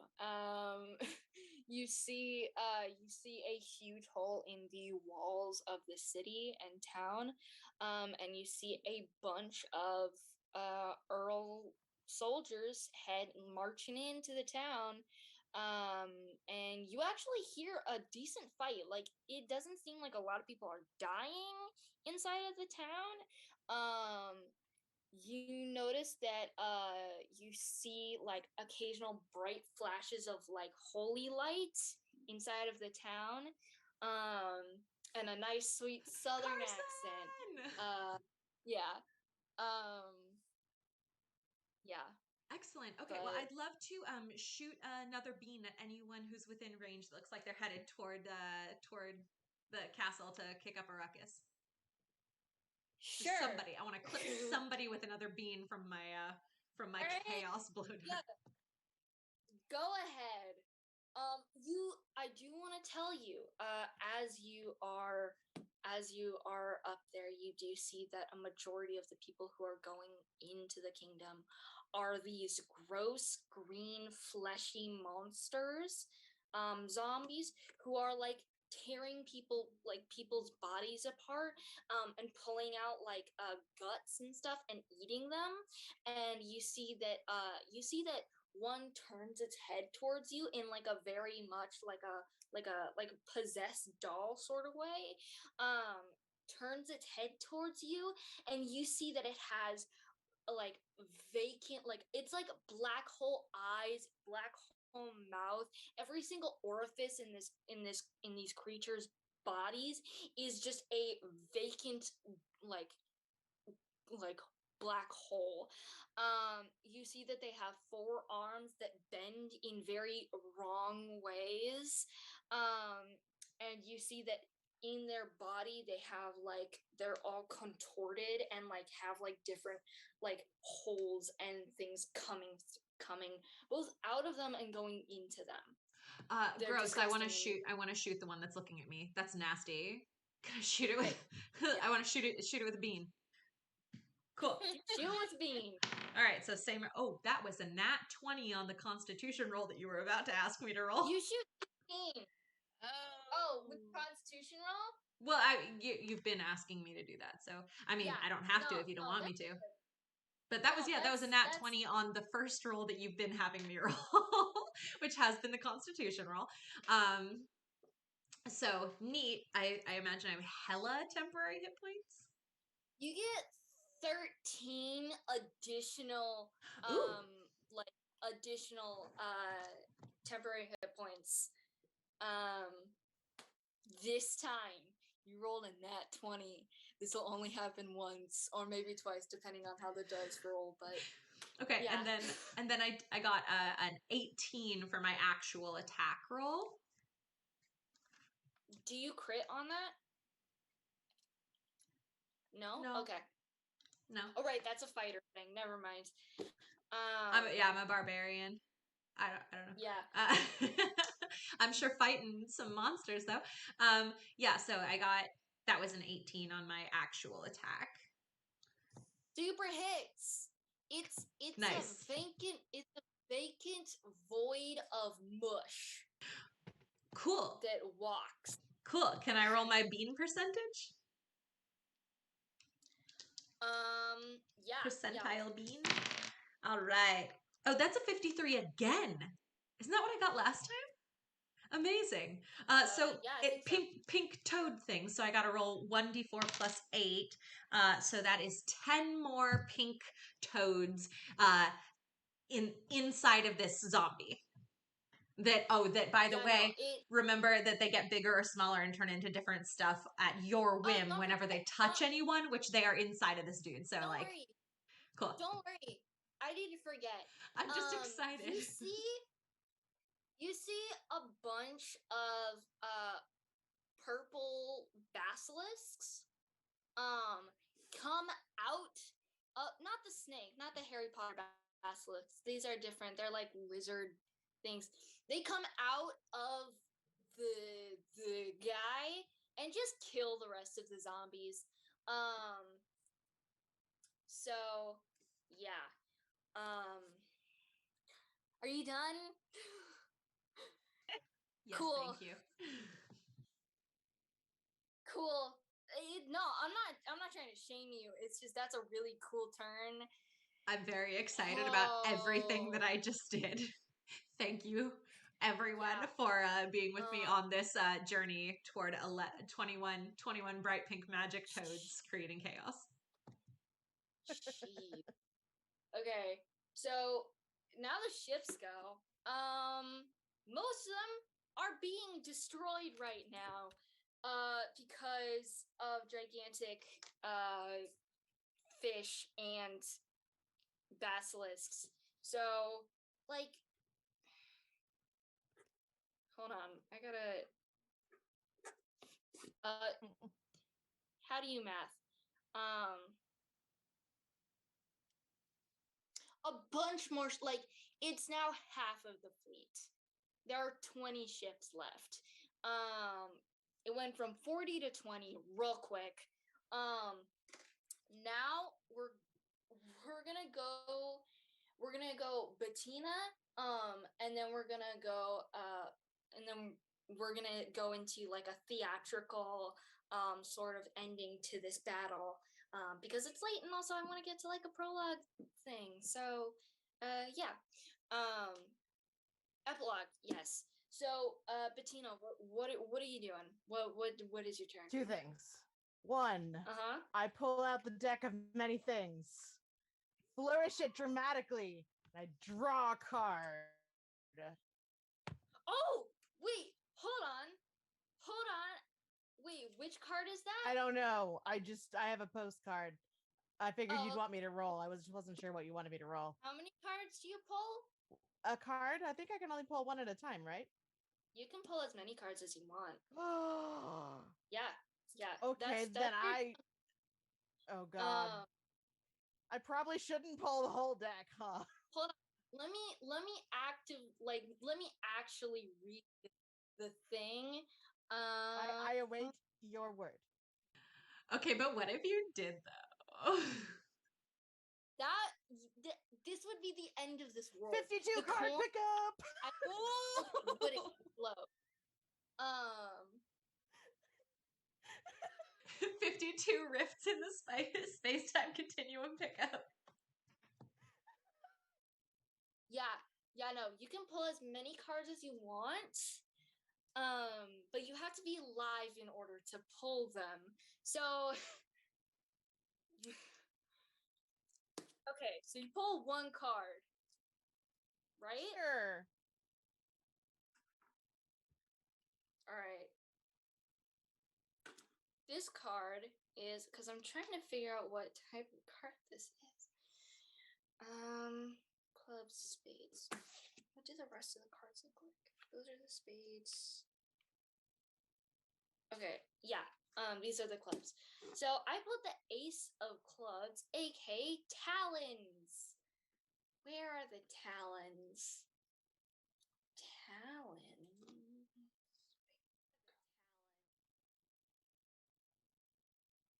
Sorry, I can't read apparently.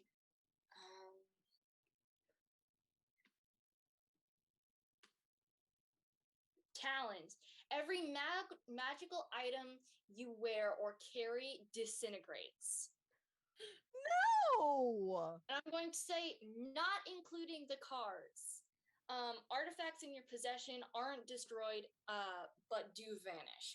So now you just got an invisible deck of many things because it's a legendary item, and I feel like that's an artifact. I hate it. All right. I'm gonna draw another card. Great. The ace of diamonds. I'm acing this. Visor. What the hell is Visor? Visor. At any time you choose within 1 year of drawing this card in game, you can ask a question in meditation and mentally receive a truthful answer to that question. Besides information, that answer helps you solve a puzzle problem or other dilemma. In other words, the knowledge comes with wisdom on how to apply it. I'm guessing I can't use that right now. No. All right, I draw another card. Great. The king of what? The king of spades. That's what that is. Is this your card? No. Is this your card? No. Is this your card? King of spades. Ruin! Oh my god. Ruin. All forms of wealth that you carry or own other than magical items are lost to you.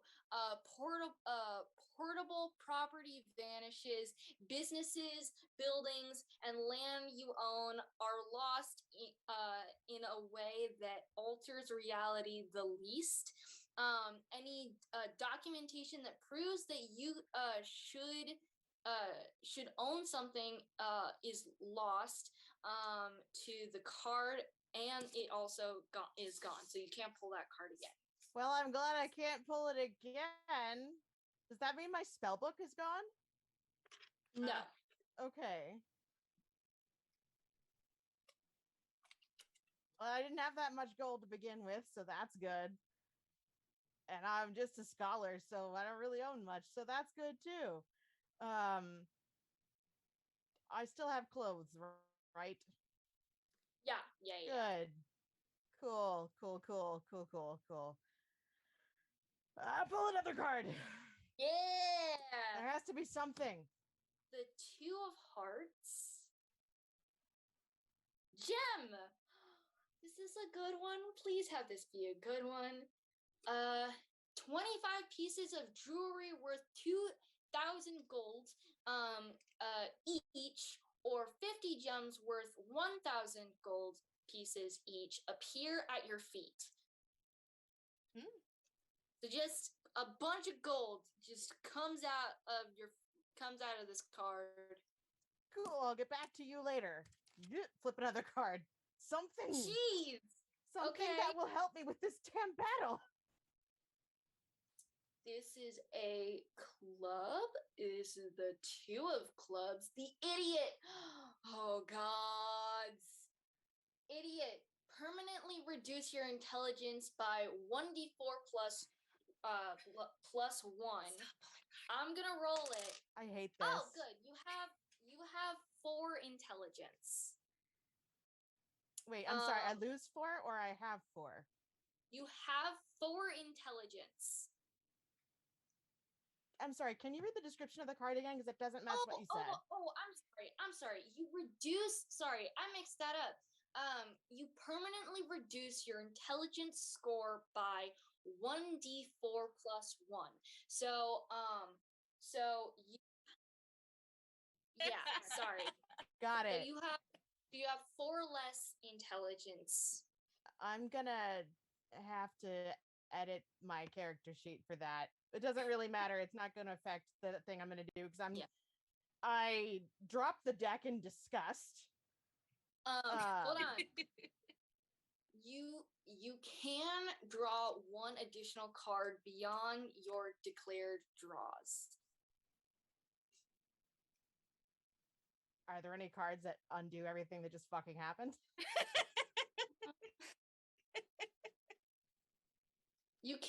There is one called Moon, where you are granted the ability to cast the wish spell 1d3 times. And then there is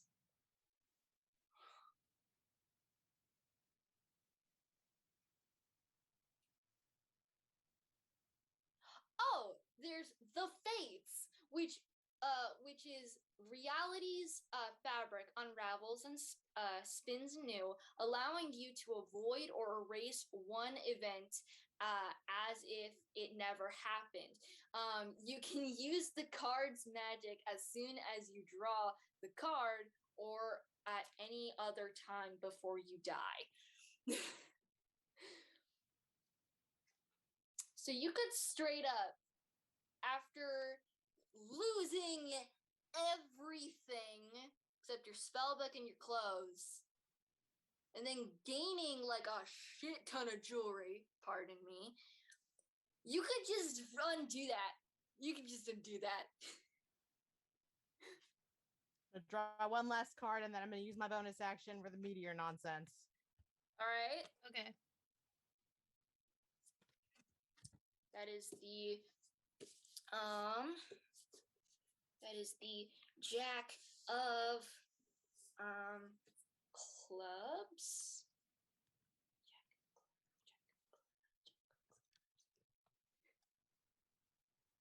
I'm scared. Oh god. It is okay. The card is called Skull.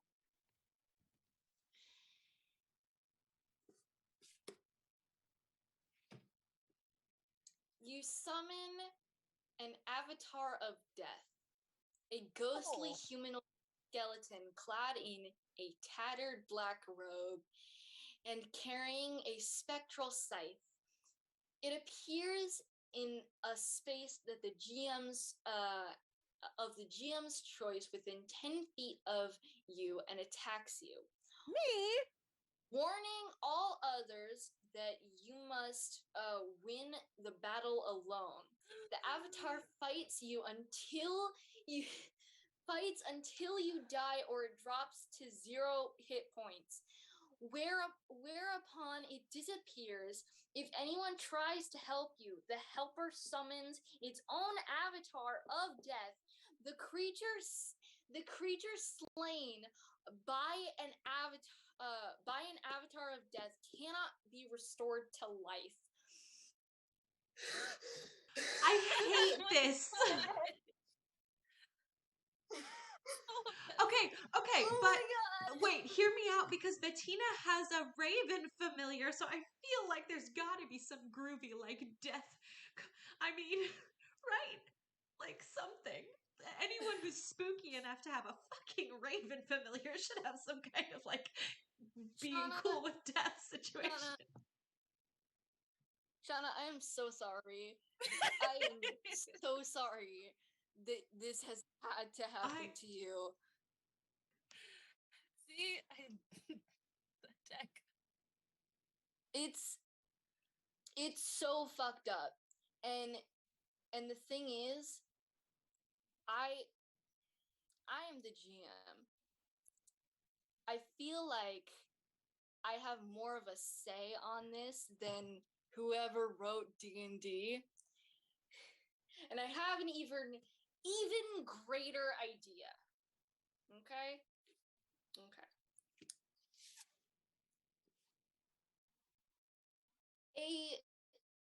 A moment. Time slows down. A moment passes. Real quickly, everything just flashes around, going wild, and you Bettina see an undead figure clad in black and smokiness coming from it, classic Grim Reaper with the scythe and everything. And you see him look at you,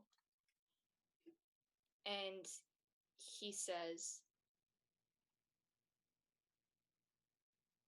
I challenge. Hey, are you okay? And just kind of sits next to you. He summons a bone chair and just sits next to you for a second and just says, are you okay? It's this okay. I get summoned by this deck a lot. Like a lot of people summon me for some weird reason. I have to kill a lot of people. You seem like you're just down on your luck. Are you okay? Not really, no. We came here to stop this shit weasel of a prince. And everything is going to hell. Yeah, alright. You sound like you're tired of your job. I am so tired of my job. You don't even understand. Like, can I have it? Yes, I will. Oh my god, yes. I am so okay with you having this, okay? I've been doing this for a long time. I don't want to be doing this. And he straight up just pulls his cloak back, and just like all you see is just like a standard like cartoon skeleton. Oh, like legit. So yeah. I'm gonna take my shawl off. Mm-hmm. And I'm gonna wrap it around him. And I'm gonna put the cloak on. Yeah, you see,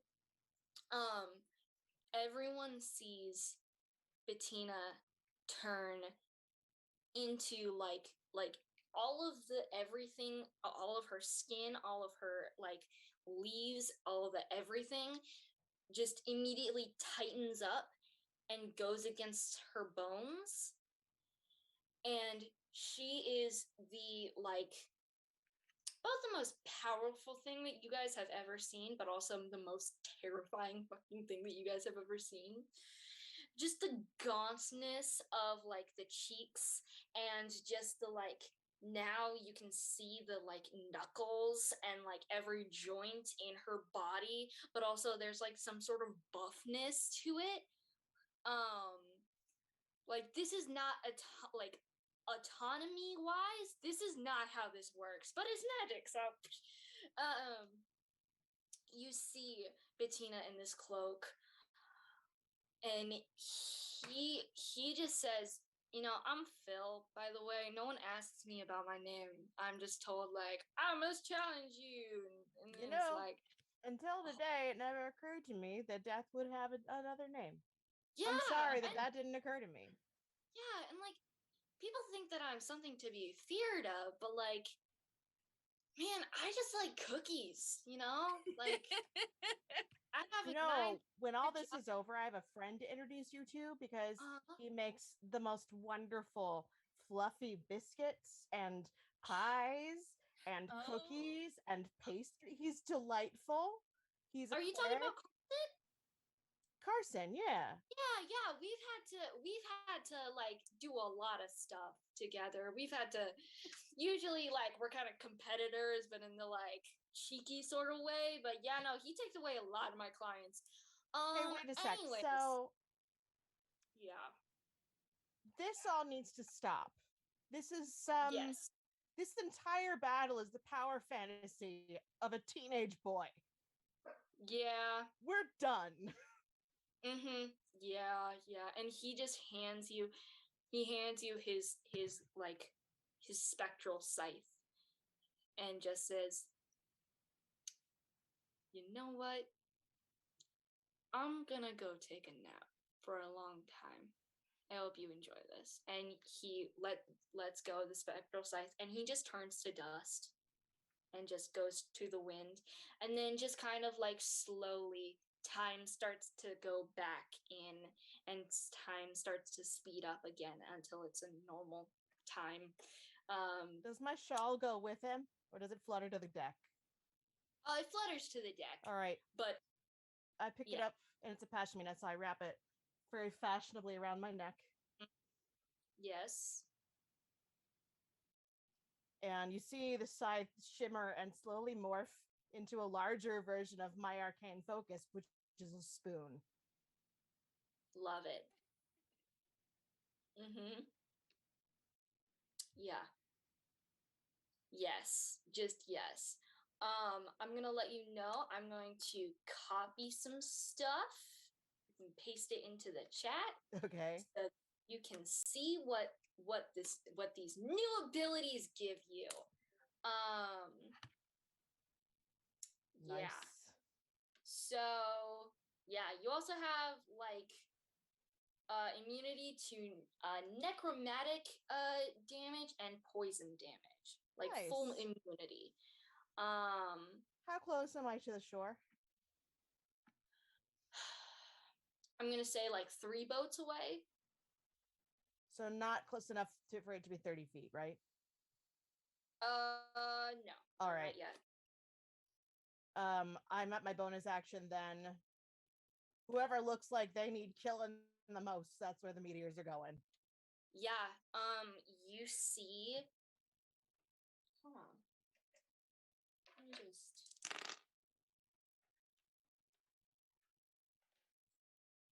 You see the king, the Earl King, standing at the bow of a ship. Right? That's like the front part. Yeah, the bow Yeah. of the ship. You're right. Yeah. You see the king standing at the bow of the ship, still gauntly, still like he's still dying. And you just see him just smile, this like sick, evil smile as like black ichor comes from his mouth and drips onto the ground, and it like sizzles, and like it goes through the whole, like it goes through the ship, and he just like smirks. Can I want to. My meteors are going there. Specifically, they're aiming at his feet to go through the ship so he drops straight the fuck through. Yeah, yes. Yes. By the way, we're gonna enter into more of our thematic section, the ending of this campaign, where we're not gonna roll stuff. It's just gonna be like, that's cool. This is what happens now because you guys are winning. So yeah. Um, yeah, you throw the meteor at the ground. At like, are you trying to get the meteor to go through the ship, like from the bottom to up, or are you trying to do it other way? From the top down, and it's 2 meteors. 2 Got tiny it. meteors. Or sorry, 2 Yeah. minute meteors. Yeah, you straight up just like throw it into the ground of the ship, and it he looks at a panic, and he looks towards you, and you see the most fear that anyone has ever looked at you before, just cover his body, and he falls through the ship, and he straight up dies. Like he drowns for like several minutes and then is gone. Can the toadfish guys eat him? Oh yeah, oh yeah. As long as they won't get sick. I don't want them to get sick. Nah, they won't get sick. They are good and faithful beasts. They also disappear within a minute. So like they won't have time to get sick. They'll just do their work and then they'll just kind of poof, disappear. Mm-hmm. Good and faithful beasts. Mm-hmm. And then is there anything else that you would want to do? Nope, that was my bonus action. Great. And there's lots I want to do, and my turn's over. Yeah. Now we're going to go into a cinematic ending for this battle. War horns come to an end. With the combined efforts of you guys, the Oversteeped Kingdom, Carson like healing up everybody, being real hospitable, and just all of you kicking so much ass. You all murder like the rest of the minions.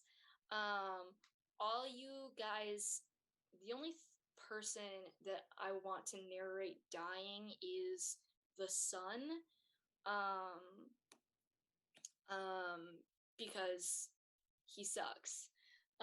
So you, after murdering so many people, you see Julius Fogg, in his last moments before you all attack him, is kind of sitting panicked against a wall, holding a sword in like a way of like, I'm terrified, but I'm going to pretend that I'm like going to do something other than die. What happens here? What is the thing that like makes him die, I guess? This child is not mine to dispose of. Oh, I was gonna wish you just gave him like just a death touch because I feel like that's just so good. The queen is on this journey too, so she had her feelings about how he's not her son. Like maybe she should do the honors. Yeah, that's why I don't feel right being the one to do this. This is hers. Yeah, let's get the queen up in here and let her handle this brat. He was her son. Yeah. Yeah. Definitely was her son, but after a while,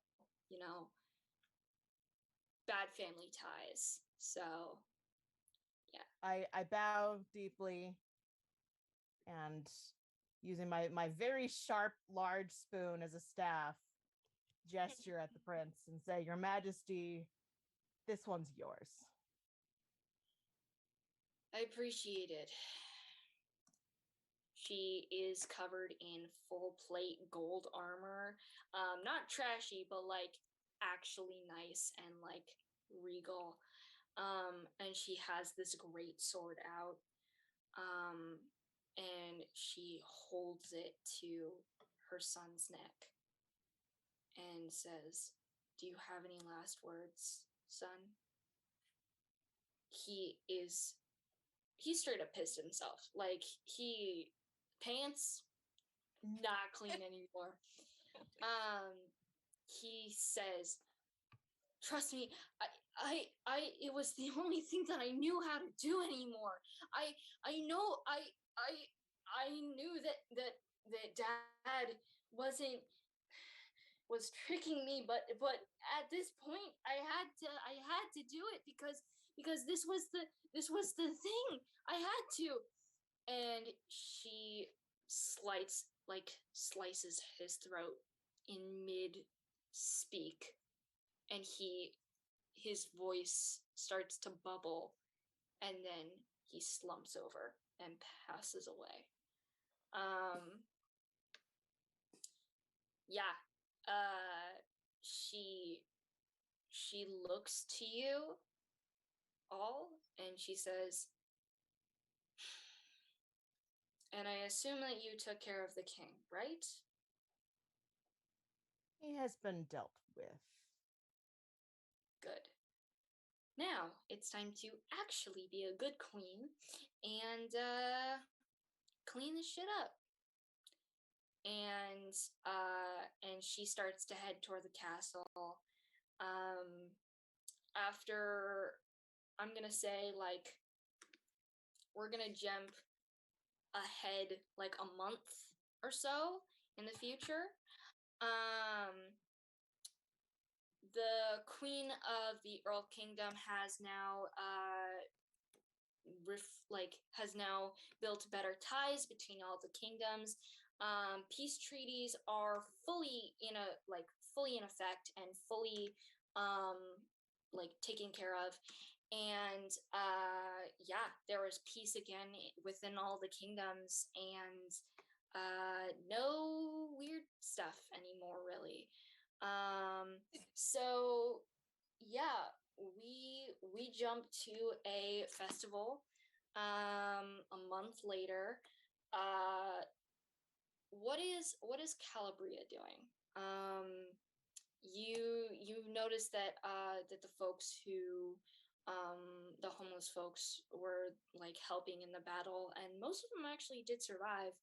um but yeah, so they're actually doing pretty well. What are you doing during this festival? um Yeah, well, I mean, at first, before the prince died, like Calabria was like, I don't think I have any business going back to the Grey Kingdom. But after seeing the heroism of the Queen, I decided to come back and become closer with the royal family, even though I'm not related by blood anymore. The Queen has trusted me as a confidant in the castle.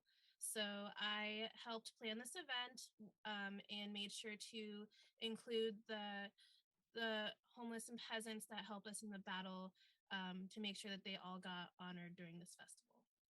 I love that. Jason, Jason walks up to you and is like, "Hey, I got some meat. Um, it's some special stuff. I didn't steal it this time. I didn't steal it. I promise." And he just hands you like a nice meaty stick, and says, "Really appreciate it, and I'm glad to work with you." So, yeah.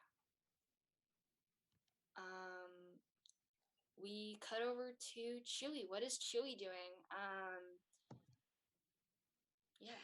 So Chewy, in the newer, kinder Earl Kingdom, is serving as a liaison between international adoption situations. So Chewy has opened an international adoption agency, placing children from all kingdoms with the best households for them, regardless of kingdom affiliation. So opening up communication and love between nations by means of supporting kids and finding them good family placements.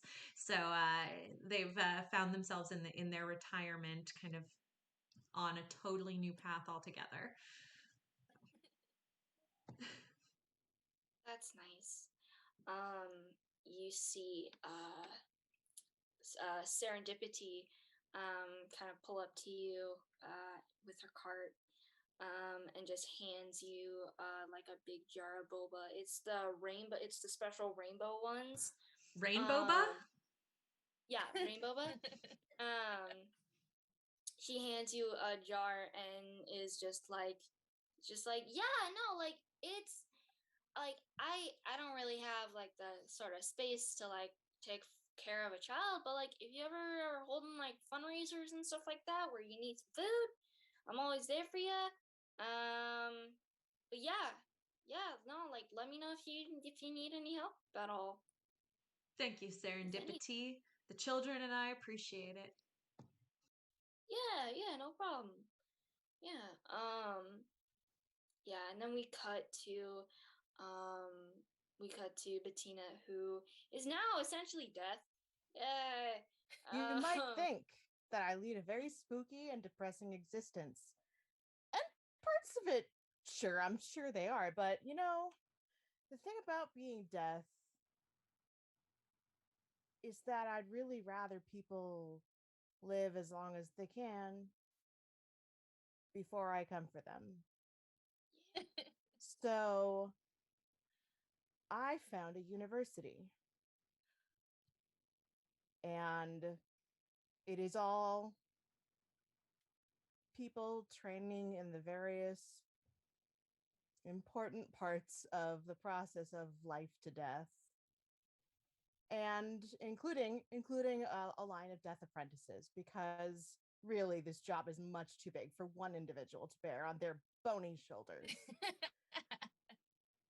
I spend a lot of time essentially in disguise, lots of veils, gloves, long sleeve things. Not everybody needs to know I'm a skeleton. People tend to get alarmed at bones just walking around by themselves.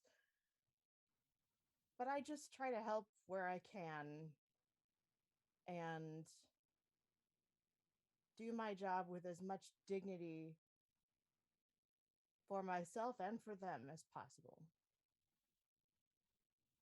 um, you see Lavender Rose visits you a lot in like whatever officey workplace that you have, um, that like you stay for periods of time. She visits you a lot. Um, she is always bringing you like food and tea and water. She knows that you don't really do that sort of stuff since you're death essentially. Um, but she still tries to care for you and still tries to like be there as just a friend. And she just smiles and says, "Yeah, so I found a way to like, I guess, change time, which I think is pretty cool. But the thing is, it does like it's like a weird thing where you can like change the future, but you can't change the past. Like it's a one-way ticket sort of That thing." sounds like it has a lot of consequences that I don't think any of us are prepared to deal with. Don't you agree? Yeah, yeah, yeah. I would agree. Um, Ah, consequences, says my skeletal raven. um, and she looks to you and she says, "So I probably shouldn't tell you about the tests that I have been doing, Oh, I'd right?" love to hear about them. I just don't necessarily think you should continue them. And that's where we're going to end tonight's campaign at the cawing of a bony bird and just real quick an after credit scene of just Bonzo just sopping wet but still somehow on fire still. Like we don't know how he's still on fire, but he is. Damn Bonzo. Yup. And that's it, y'all. So whew, that is our first ever campaign on this channel. Yay! Yeah, thank you, Teacup, Woo! for GMing, Yeah. TMing, tea mastering our inaugural campaign Thank on you. Friday Afternoon Tea. Thank you so much, everyone, for playing with us. Thank you so much, everyone in chat, for hanging out and watching. If you missed any of the previous episodes, or just want to relive this chaos that just unfolded here again, all of the episodes will be posted on our YouTube channel by the end of the week. So you can go and just, binge the entire 4-episode run all at once if you want to. Yeah, and Teacup, do you want to start us with outros? Um, yeah. My name is Teacup. Really, my name is Alan, but online name Teacup. I am a critter. I made all the critter tea blends. I'm also a digital artist and your tea master.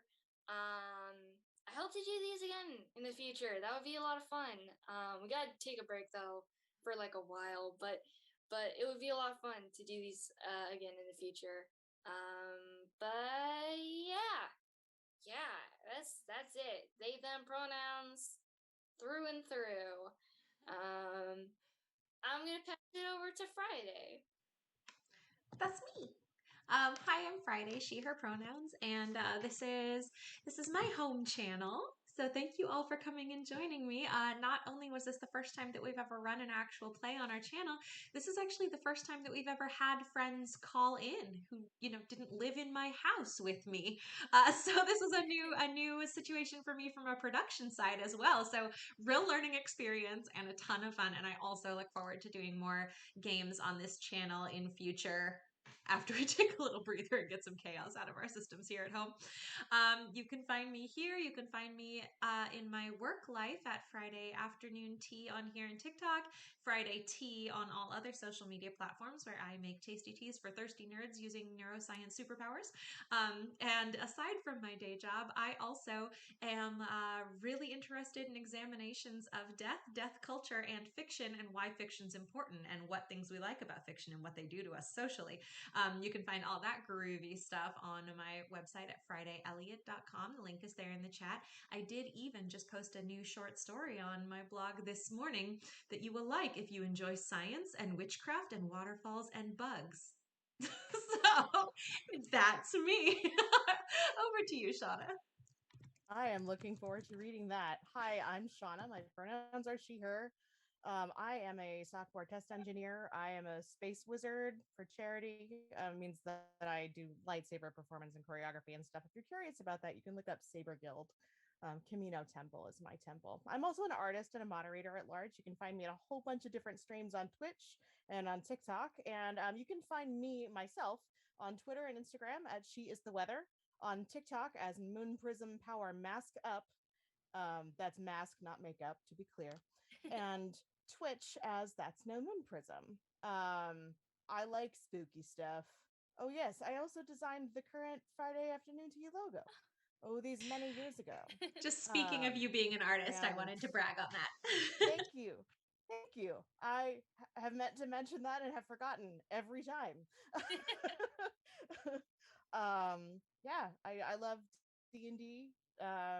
Hope to see y'all around for more D&D stuff at other times. And thanks for coming and joining us for this game.